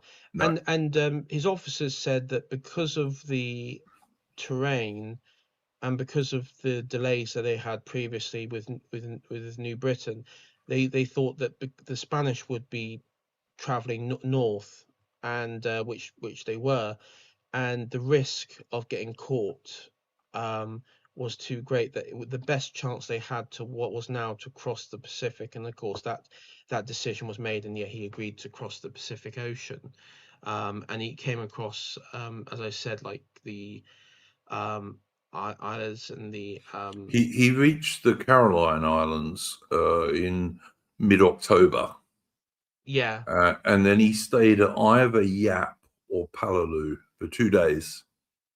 But he met some hostilities from the natives who came out in canoes, like hundreds of these native canoes with spears and all this shit. And since he was, he did fire some cannon shots and some matchlock muskets at these guys, but decided this was not the best place to hang around. no, But and so he moved on, and then he found a Portuguese ship, I believe. And Drake was nothing if not an ambitious man. So he attacked this Portuguese ship, and they had a bit of a running battle. But then the Portuguese ship moved into some shallow shoal water, and Drake had so much treasure on the Golden Hind that he didn't dare go into this shallow water to chase the Portuguese ship, because he was just so full of treasure, basically. And so he sailed on from there to Mindanao and the Molucca Islands, which of course these days are mostly part of the Philippines, I believe, which of course was Spanish territory. Spanish territory. They're also the Spice Islands. Yeah. He didn't really want to stop in any of the Portuguese trading settlements as well.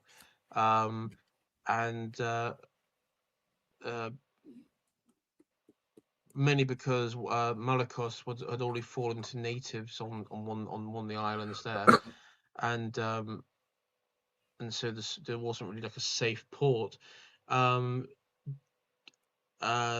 Drake encountered the on the Sour Islands fishing canoes who guided the Golden Hind through the islands and led the island through the volcanic island of near Gamalama.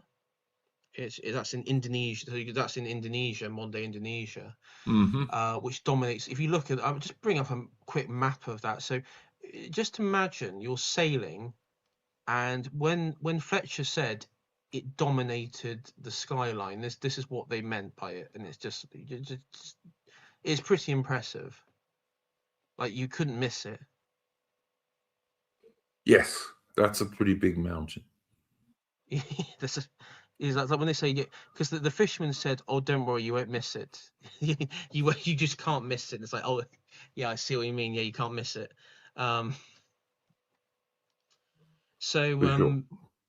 Yeah, and then from there, he was the Gualama was welcomed by, because it was ruled by a sultan, an Islamic sultan, Dabula, who was holed up in an old Portuguese castle, and he, while no friend of Portuguese or Spanish, he was quite warm with the English.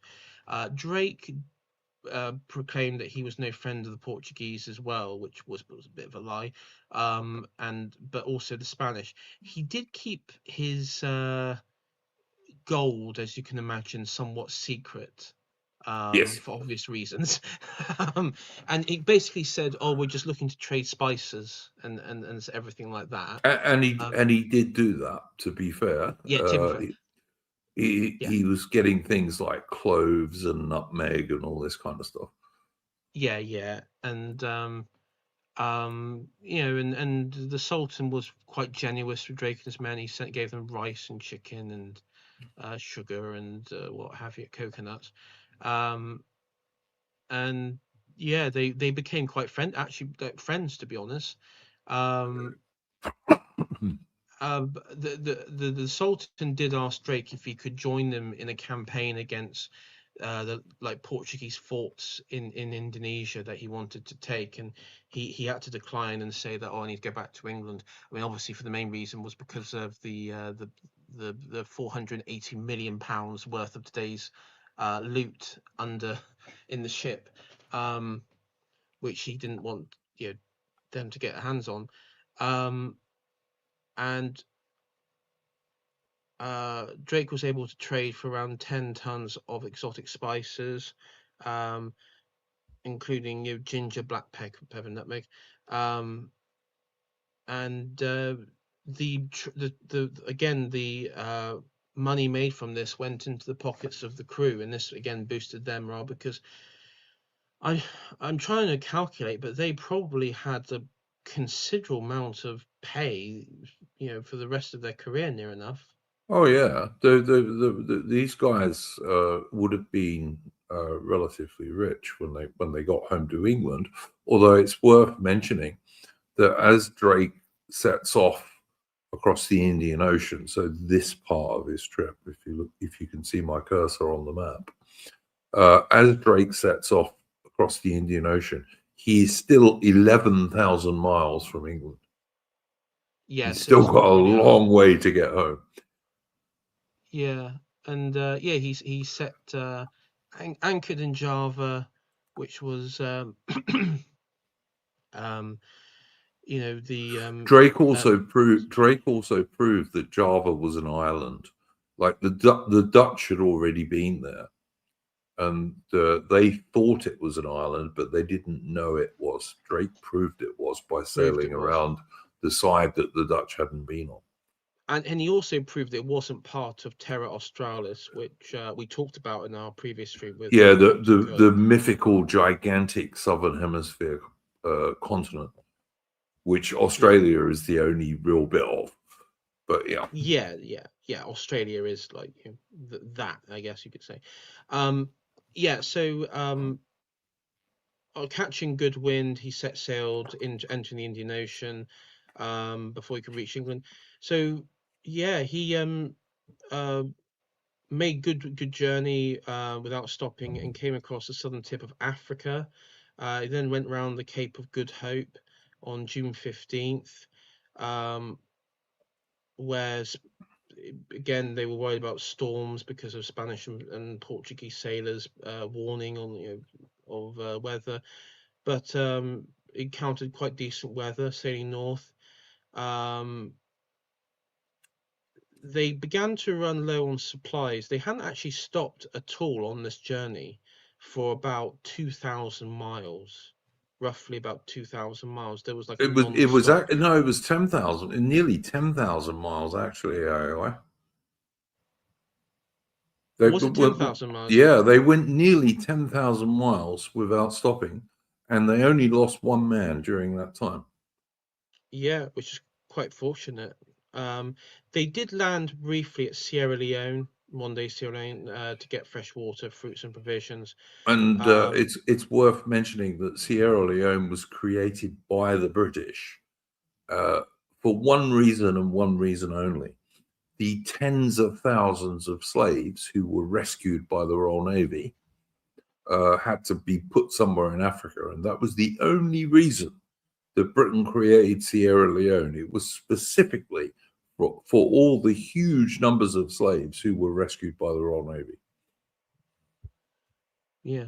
And for the first time, the crew encountered an elephant, Fletcher said, and they knew what elephants were because they heard it in like classical tales and Hannibal crossing the Alps and all that sort of stuff. But they were surprised to see it in its actuality. I think some of them wanted to try and like climb it as well, try and ride it. Some of the crew tried to ride it. So at this point, they were able to repair the ship and they're only there for 2 days, heading off back to the English Channel. Though Drake had heard from while traveling back to Europe and European waters, a few bits of concern. One of which was that the King Philip of Spain may have declared war as a result of Drake's actions, and also his other concern that Fletcher pointed out was because the Queen was she wasn't married, she had no heirs apart from her from Mary Stuart in Scotland. There was a good chance that if she died or deposed, Mary Stuart could be the Queen of England as well. And Drake would have been in trouble. He would have been in very big trouble. Yes. Yeah. Very, very big trouble, particularly if his actions. And to be fair, the Spanish probably would have had a right to have declared war given his actions, but that's a separate matter. Drake aimed to encounter an English merchant vessel to gather information before he actually entered the port to find out what was going on politically. And he did. He met some fishermen. He met some fishermen from. Can I just answer Loafer Sheffield in the chat? Loafer Sheffield is saying, what did the emancipated slaves do? Upon being repatriated, took other Africans as slaves. That's not entirely accurate, Loafer Sheffield. That happened in Liberia, which the Americans set up as a home for slaves or freed slaves. But the Americans wouldn't run the place. They wouldn't govern it. As a colony, no. Yeah, so that's why that happened in Liberia. Sierra Leone was governed by a British governor, and it had a British garrison. And no, they didn't. They weren't allowed to. And if you look at, they would have if the British hadn't have run it. But yeah, if you look at Sierra Leone while it was a British colony, it just looks like a tropical paradise. I mean, just quite frankly, it looks like a tropical paradise. And then when it got its independence, and if people who remember on this here in chat, and I know you probably remember, in 1999, 2000, you had the Sierra Leone crisis, because they were being invaded from Liberia by these vile bastards who were raping all the women and chopping off little kids' arms and legs and things. Yes. So we warlords. We had to send the Royal Navy and the Royal Marines and the Army there to stop it. And they did, to be fair. And there's a good clip on as ITN archives you can watch on YouTube of when the British Army arrived, because the locals there were really pissed off with the UN because the UN weren't doing anything, UN troops that were. And when the British Army arrived, everybody, whether they be Christian, Muslim or whatever, there were literally, out on the streets cheering, and were like and bear in mind, this is the time of peak anti-colonialism Blair wank era. They were out there, and when they were asking these African men or women, saying, "Yes, we want the British back to govern us. This is great," because they honestly thought the British. They actually thought, many of them thought the British just had returned to govern as a colonial power again, and they were quite happy for it. Because they would have been governed much better, that's for sure. But yes, yeah, and that's the sad thing, as I pointed out in many history streams, and Major General Richard Hilton pointed out, none of India, all the places that got independence, the populations there, none of them wanted it on a majority basis. Well, we need to do a stream at some stage about anti-colonialism and decolonization and what have you. But the only people who wanted it were the rich and the upper middle classes, because they wanted the money and power for themselves. That's all it is. Yeah, I mean, I think the only legitimate case you could say where a sizable portion of the population wanted independence and got it was probably the 13 colonies in the Americas. I mean, it wasn't a majority, but it was still a decent. I think it was like 40% of the colonial population. So it was Yeah, still a and decent number. as we've said on this channel many times before, the American War of Independence was also a civil war. So, you know, Yeah, it was a bit more complicated than. but we're Yeah. going a long way off topic here. Oh, So, what did I say? Yeah, Cornish fisherman. He came across some fishermen from Cornwall actually, yep, and they asked him about who was on the throne of England and was England at peace, and the fisherman informed them that all was well, but they couldn't believe that Drake had told them what had happened and where he'd been, and they didn't believe him. They just thought he was full of it. But they did, because they had heard about John Winter's lone return on the Elizabeth and the loss of the other ships, and so everyone assumed that the Pelican under Drake, because at this point they just thought it had just been lost somewhere in unknown waters, and that with the fishermen they sailed into Plymouth, Drake and 59 remaining crew aboard, along with a rich cargo of the spices and the treasure. And as you can imagine, the news from Plymouth spread all around the country and then all around Europe about Drake's exploitations and journey, and that he was able to really outdo even Magellan's turn. In total, incidentally, when you talk about Magellan, Drake wasn't the first Englishman into the Pacific Ocean. It was Magellan's master gunner was English, and that was in 1519. So he was the first Englishman to go into the Pacific, but Drake was the first English captain to go into the Pacific. All right, fair enough. I mean, in total, though, 6 coastal towns were plundered. He took 13 Spanish ships, plundered them, and released or scuttled them, and ran aground the 12 in Callao, which were repaired, but it was too late by then. Queen Elizabeth awarded Drake a knighthood aboard the Golden Hind in Deptford on the 4th of April 1581. Where, by the way, the Golden Hind stayed for many, many years. The Golden Hind was preserved at Deptford for years and years and years. I think until around 1650. The ship was still there. Eventually, it rotted away, sadly, but it was preserved at Deptford for many, many years. The dubbing was performed, because the dubbing couldn't be performed by a woman, but the dubbing was performed by a French diplomat of Monsieur de Marchant, who was the diplomat negotiating for Queen Elizabeth's marriage to the Queen of France's brother, Francis, Duke of Anjou.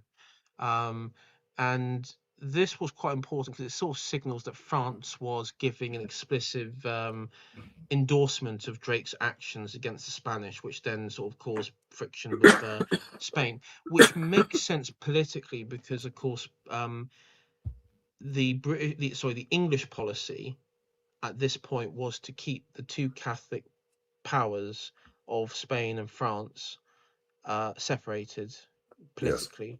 Yes. Because a united Catholic of Spain and France would cause too much problems for England. But also, Drake was the first Englishman with his crew to complete a circumnavigation of the Earth. So he was the first guy to do that. He became mayor of Plymouth. He also became an MP. Yeah. and became extremely rich himself. I mean, officially, he and his crew were allowed to keep £24,000, which is an enormous amount of money in 1580. But they actually probably kept more than that, in all honesty, because Yeah. who's to know what people kept individually? Now the young noble Doughty, his brother John Doughty, did try, upon hearing of what happened to his brother, did Tried to take him to court. Yeah, tried to take him to court over the execution of his brother, but the crown basically said there was no action to take. That yeah, it was effectively quashed, to be honest. Yeah. Because they were able to prove from like witness testimony anyway that he had incited mutiny, and he also admitted it in his diary, unfortunately. So that didn't really I help think I'm right in saying I also that the treasure that Drake brought back, not counting the crew shares and Drake's share, the treasure that he brought back was worth more than a year's taxation to the British Crown from the whole of the country. And it's also, I mean, the jewels. I mean, there's one called Drake jewel. I'm just going to bring up an image of this. Hang on, let me put this up for you. Which was gifted to the Queen. I mean, it was like melted. And this is still around, isn't it? AI. I think it's in the Victoria and Albert Museum. It is, and I'm just bringing it up now. I'm meant to go to Tumblr, so that's the only place I can find it. Oh, you're going to get chucked off my Discord, mate, going Tumblr. Here we go. Yeah, so there you go. Yeah. So one of the very few surviving 16th century jewels in the world. Yeah.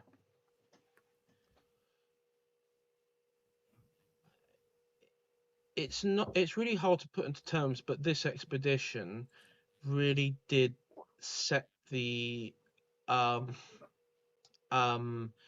inspired others. It inspired the likes of Walter Raleigh for his voyage to try and discover El Dorado. John Lancaster and setting up the colony of Virginia in America. Yeah, and also John Lancaster, and his network of friends in setting up the East India Company as well. This expedition basically kick-started the British Empire.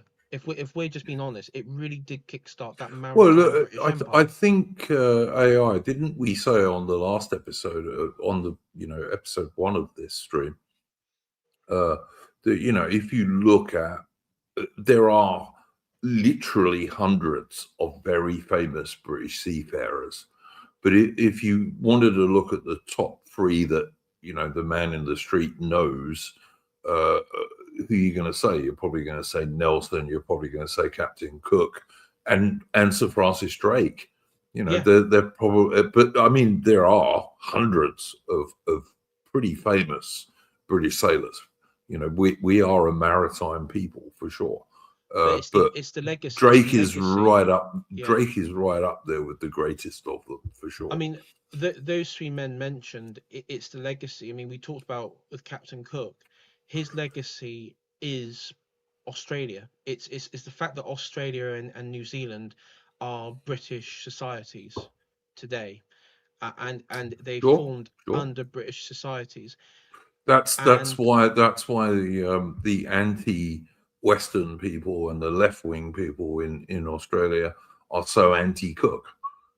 Is precisely because he was the guy who was responsible for Australia and New Zealand becoming the modern Anglo-Western European nations they are today, just about.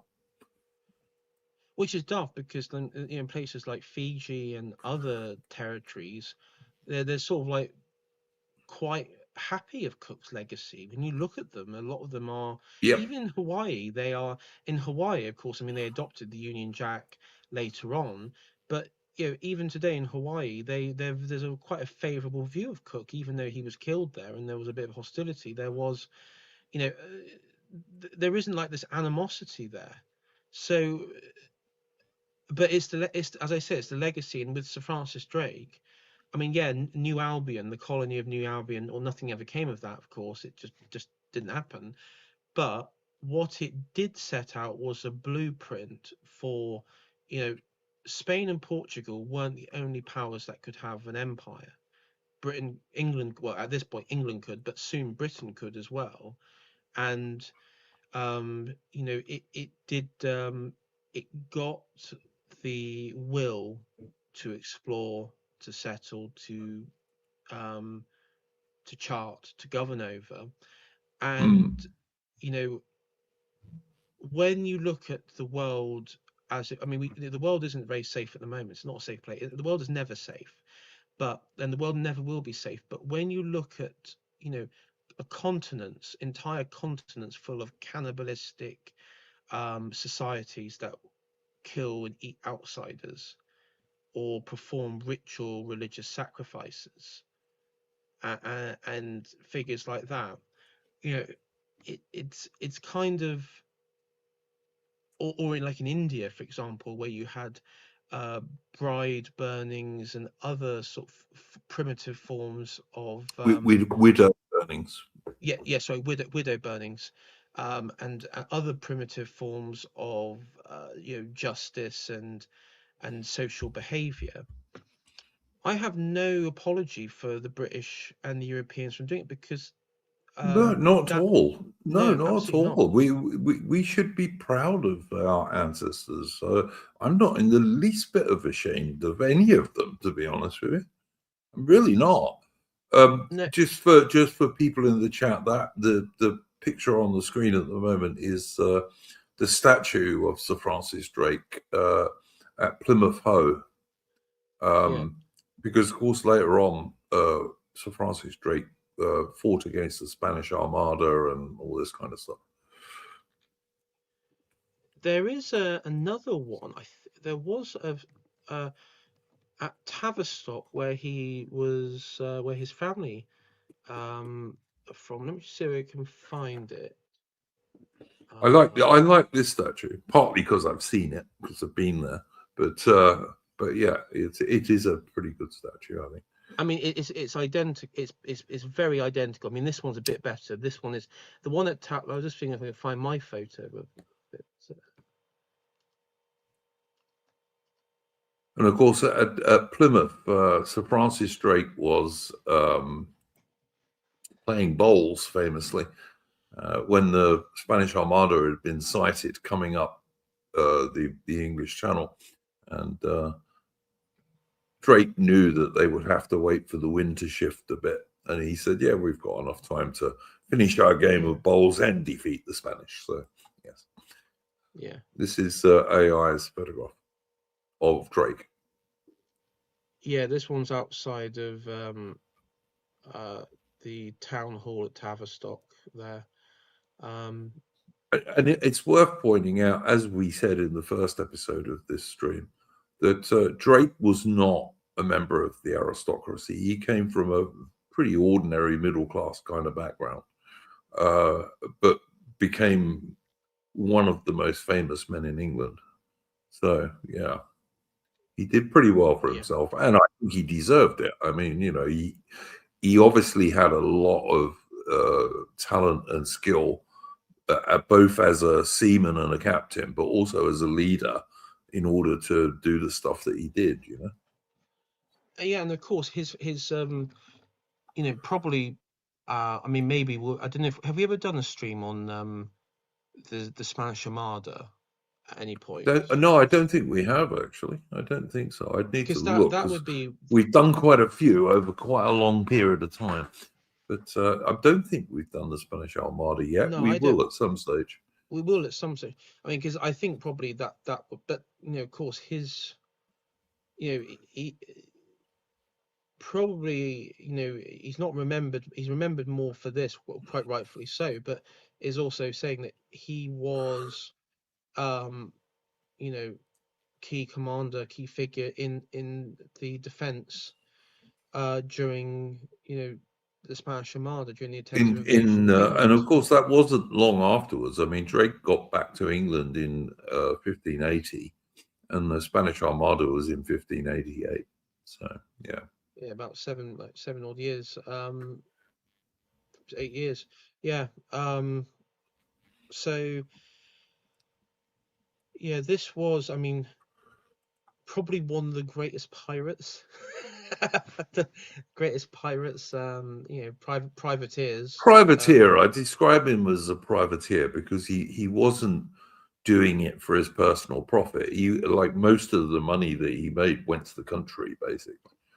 Yeah, privateer. Pirate's a bit of. I think pirate is just a total pejorative term used to by It's someone who captures ships and raids ships for money for himself, whereas a privateer used to have a letter of marque, which meant that the government had agreed that you could go do this, and they would also share in the profits. So yeah.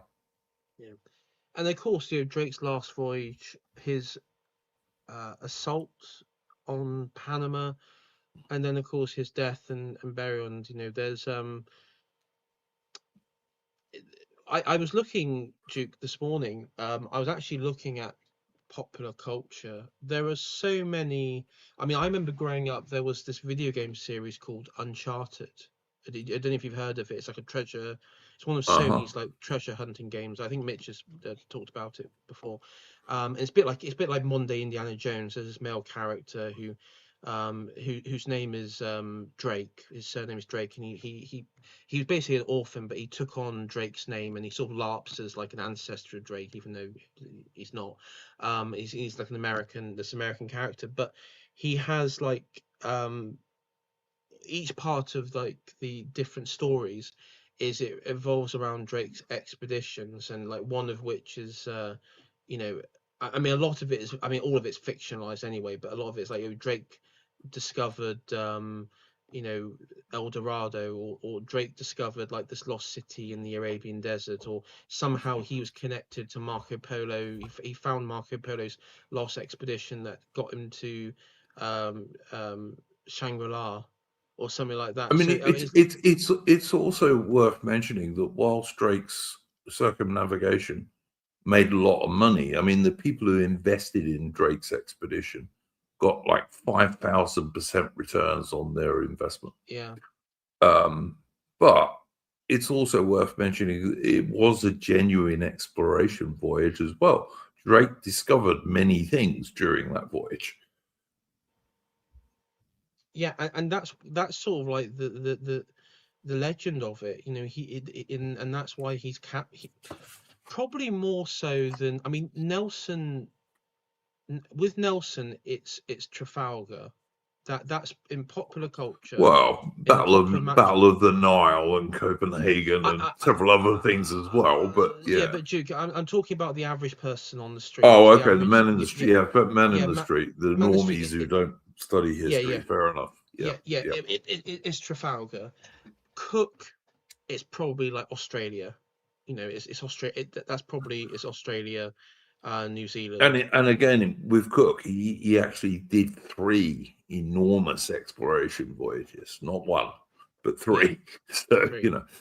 And then of course with Francis Drake, he is just, I think, for many people who don't know, and I was talking about people at work actually about Sir Francis Drake, and the first thing is, he's that explorer, or he was that explorer, and that's kind of what the average person know him as. He is like this legendary explorer.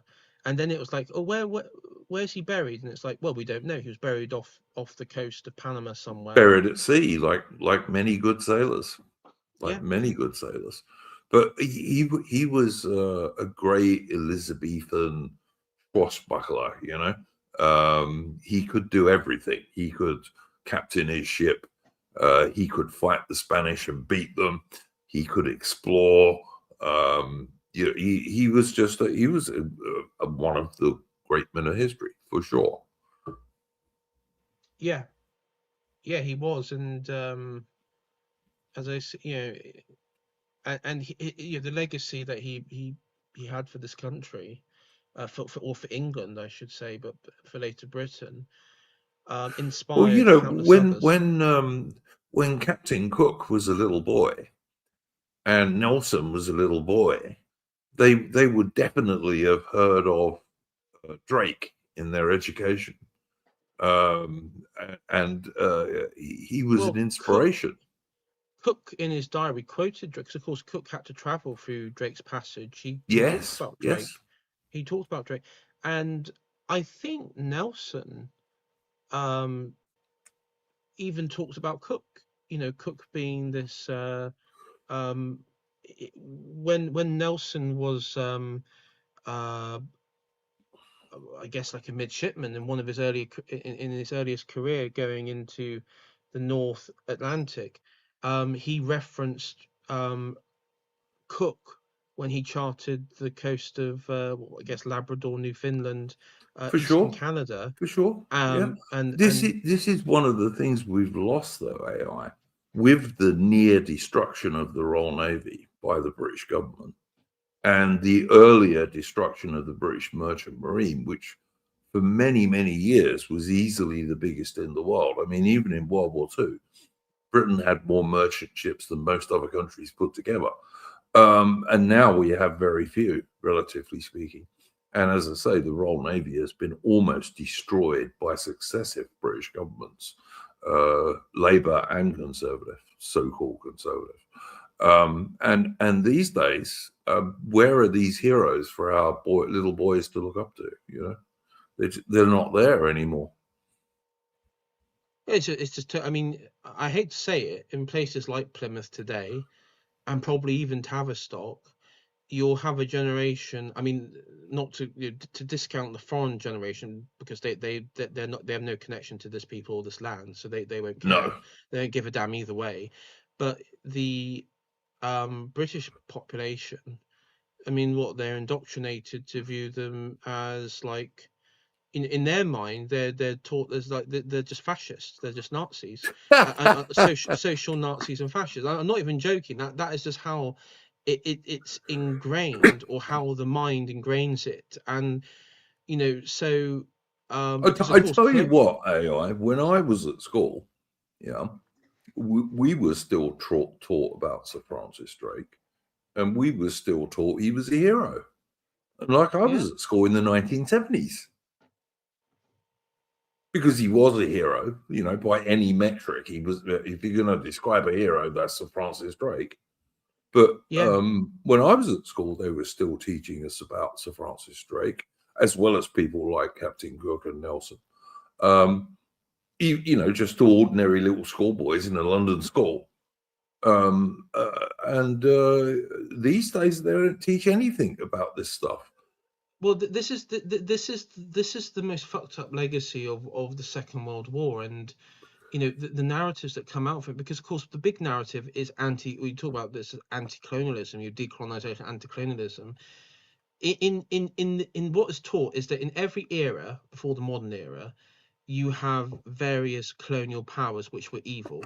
So Spanish evil, us evil, Nazis evil. Now the contemporary colonial power this is how leftists describe it, is Israel, right? It's Israel and what they're doing in Palestine, and then against the Arabs and everything in Palestine, in the West Bank and Gaza, and that's colonialism. None of them disagree. I could look and say the British Empire was excellent. Francis Drake treated everybody regardless with respect. He wasn't like some bloodthirsty murderer at all, as we talked about on this stream. I can then say the Spanish Empire, they were quite brutal, but then at the same time, look at the cannibalistic people they had to govern under. There's a reason why they may have been a slightly bit more, Well, there's also a reason why many of the native people who didn't like the Aztecs and the Incas for various reasons actually supported the Spanish. Yeah. They were allies of the Spanish, And on the topic of slavery, I mean, slavery, serfdom, it existed everywhere. It wasn't even a racial thing then, because you had Europeans in serfdom in forms of slavery was universal. It was I mean, universal thing. on the right, we more often these days talk about the white slave trade of the Barbary pirates and all this kind of Yeah. stuff, but hardly mentioned. And of course, those same Arabs were still slaving off the coast of Africa in as late as the 1920s. In the 1920s, the Royal Navy still had to do anti-slavery patrols in the Arabian Gulf and the Red Sea. Yeah. Yeah, it was a problem. I mean, I think slavery. I don't know when slavery was abolished in Arabia and Saudi Arabia. I think it was, what was it, 1950s? Was it? Yeah, officially, but even then they got around it because they brought in things like indentured servants and all this kind of stuff, who effectively are still slaves. Yeah, so it's still forms of slavery. But this is the problem. This is why. This is how it. I mean, it is. I don't want to sound like all like neocon Tory when I say this, but I mean, it is. Yeah, it is it is an form of indoctrination. But what makes it worse? It's a form of indoctrination where the mainstream right, not about us, but the people who are normally right wing in the mainstream, have they will refuse to engage with this, because the same fuckers that go on GB News and that Julie Hartley Brewers and all those other twits of this world, they will also say, oh yeah, they will belittle the likes of Sir Francis Drake and those sorts of figures as well, Yep. and they have done it Yep. before. And it's kind of like, the right. I mean, I expect some Marxist foreigner to hate European people, British people, English people like Sir Francis Drake. I expect that from them. But when you have it our own, that level of treachery, I just can't forgive that, Duke. I just cannot You've got to forgive that. bear in mind, though, AI, that the so-called conservatives are not really conservative. They're liberals at very best, Yeah. and many of them are more left-wing than that. And it has to be said, there's quite a few people in reform like that as well. Yeah, Sadly, and not so much the base, the ordinary people who support Farage and reform, but in the leadership of reform, there's plenty of those people. and just on the final point here, just and it's like, and I want this to be a reminder, because this is, for many people, including myself, BLM was, like, for me, politically quite a big turning point in how I view many things, particularly of NGOs, but many things, Duke, included groups and people and how they interact and power dynamics in those groups. The Tory party, right, controlled Devon County Council, which included Torrington. Sorry, not Torrington, Tavistock, I should say. Yes. The Tories also governed Plymouth City Council at that time. They were the largest party. They were the governing body. They were both council administration both of them were happy to remove these statues. They were both, and they were going to do it. It had to be locals who stopped them. Typical. Yeah. I cannot describe. The Tory party should be banned. I just can't imagine, like, Plymouth not having a statue of Drake, who was, of course, a Devon man. I mean, he was a Devonian or whatever you call yourselves. Yeah. But crazy. Yeah, and this. I don't want to bring up other people who've had falling outs with, but this was a massive point of falling out where people who want to know my deep thing. At this point, I was actually running for a councillor, to be a councillor at this point. AI, can I ask you to keep talking, because I have to go to the loo? That's all right. You carry on. Yeah, for people who don't know, I was running to be a councillor at this point for the Conservative Party. I was still a member of the party. This was like 2020, and this all happened. And the indifference I saw with the Tory party members, who were quite happy to go along and to just be completely servant bitches to this very vile left terror tactic of attacking our national figures, icons, and symbols. it changed me. It basically changed me. It radicalized. What you want to say, radicalized me or whatever. I don't think I want. I don't even want to choose radicalized because I don't think it it it showed how radical Tories were and how treacherous they were and how many of them were just, you know, pathetic losers or very scheming commies, left wing individuals at the end of the day, progressives. Many of them were very cunning in their behavior. They're very good liars, but yeah, it cemented that total disconnect I had with them. And yeah, I was after that. I was done with them. I was done with all that, and I say I found my way into these sorts of spaces, and I didn't look back. And if I was elected councillor, I probably would have gone independent, maybe defected to another party if there was at the time. But I wouldn't. I wouldn't have stuck around. As I said, I was absolutely beside. I mean, you had like these maps being produced by Antifa. I mean, this was all being orchestrated by Antifa.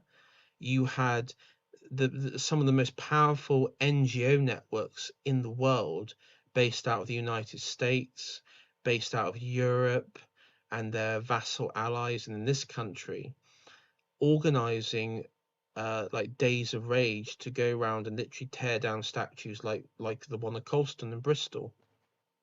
And they were planning this for the one in Tavistock.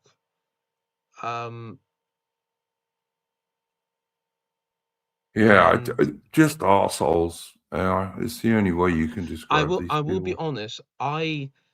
This is when I was using my Facebook account, Facebook account, which was Tory Party Facebook account, and I said some. I had to delete it because I got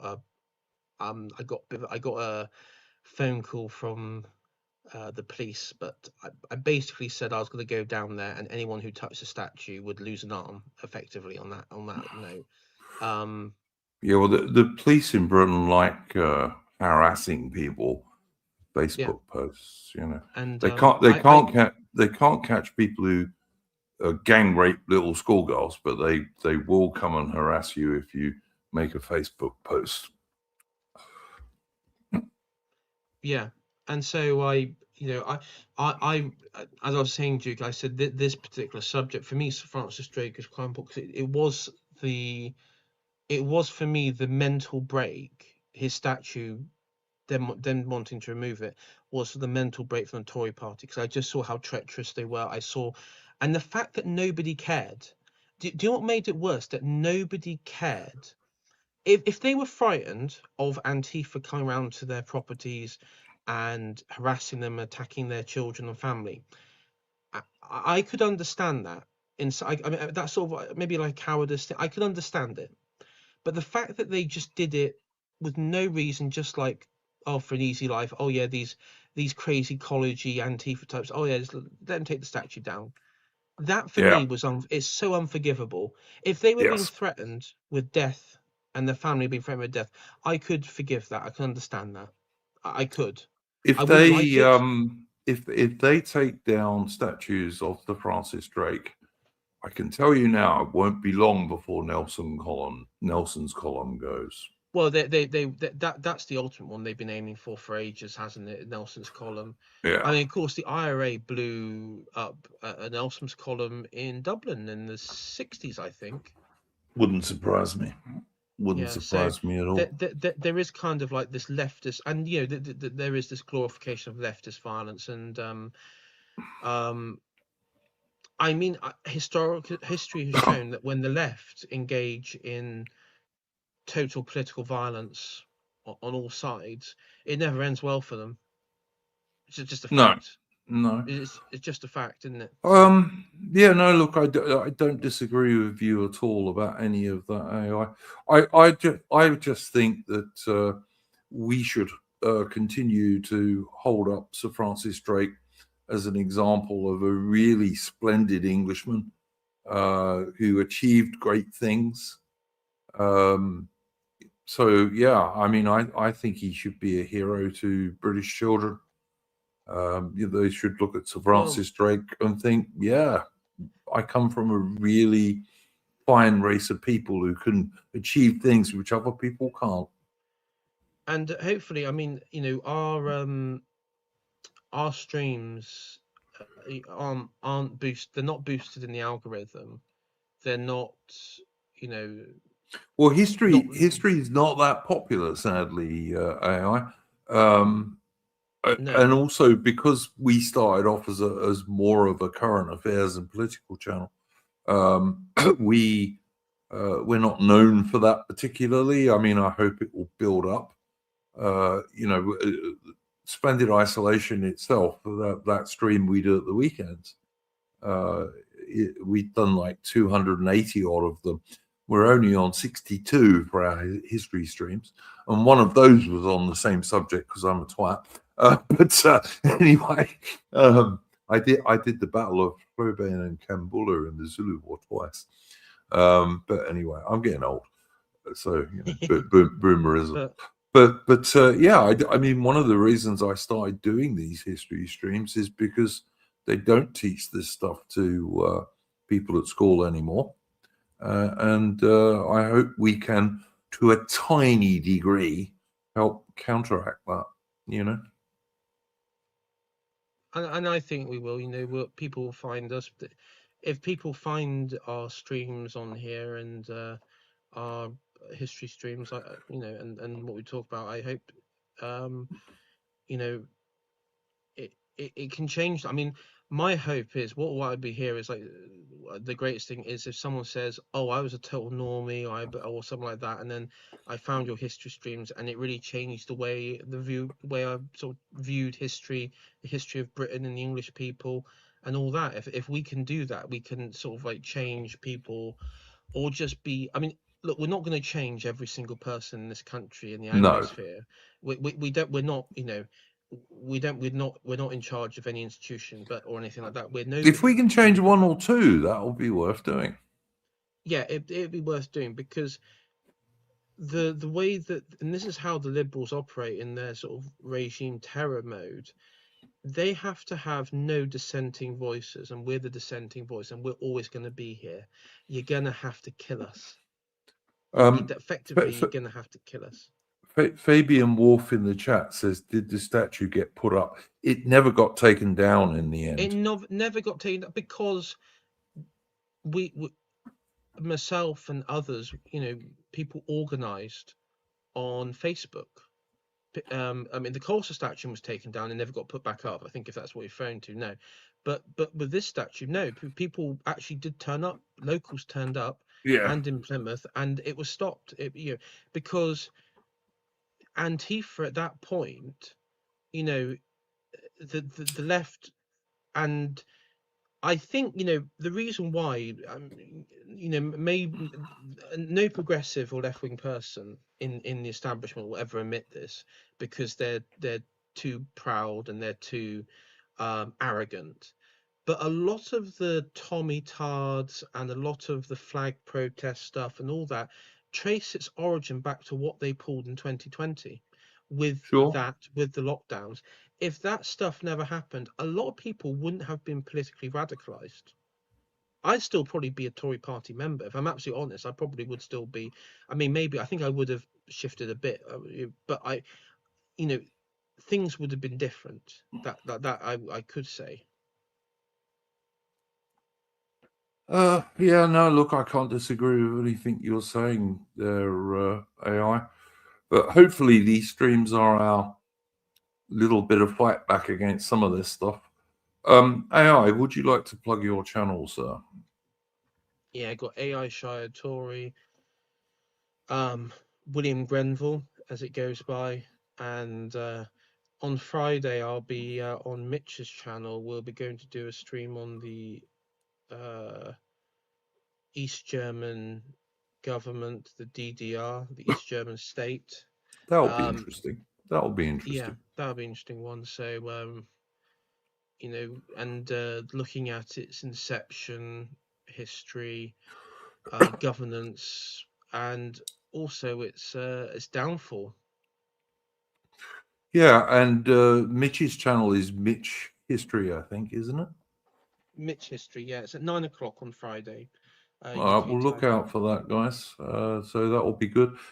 We will be back on Saturday with our normal current affairs and news stream, Splendid Isolation, where we talk about various things that are going on around the world and in Britain, of course, but also in Australia and America and where have you, from a British and old Commonwealth point of view. And the old Commonwealth, if anyone doesn't understand this term, is basically Britain, Canada, Australia, New Zealand, and back in the day, South Africa. So it was the white Commonwealth, pretty much. I've just looked. I say sorry, Drew. I've just looked out my window, and there's a meteor shower going on out there. Cool. We had a solar eclipse here earlier in the UK, and down my way. So we've also got a meteor shower as well. So that was pretty cool. Cool. You know, I've seen shooting stars. I'm not sure I've seen quite a few shooting stars, mainly in the outback in Australia and out in Namibia in Southwest Africa. So you see, there's parts of England where I'm in where you have very low, light density. Yeah, if you're in a town or a city, you can't see No fuck all because the chance. No. street lights just kill it all. Yeah, but if you're out in the middle of nowhere, fortunately where I am, you can see like the old shooting star. But no, this is a meteor shower. Nice. So, pretty cool. Well, thank you very much for joining me for these two streams, AI, and I'm sure you'll be back for another one in due course. I don't know what our history stream next week will be at the moment. I know that Ataman wants to do a part 2 of the history of Hope Not Hate stream, and we might have Horus joining us for that one. But I'm not sure when we're going to do that because it's down to Ataman because that's his stream. But we'll have something for next week if we get suggestions in the Discord. Yeah. Do look out for AI stream on Friday. History of East Germany will be pretty interesting, I should imagine. And in the meantime, don't let the bastards grind you down.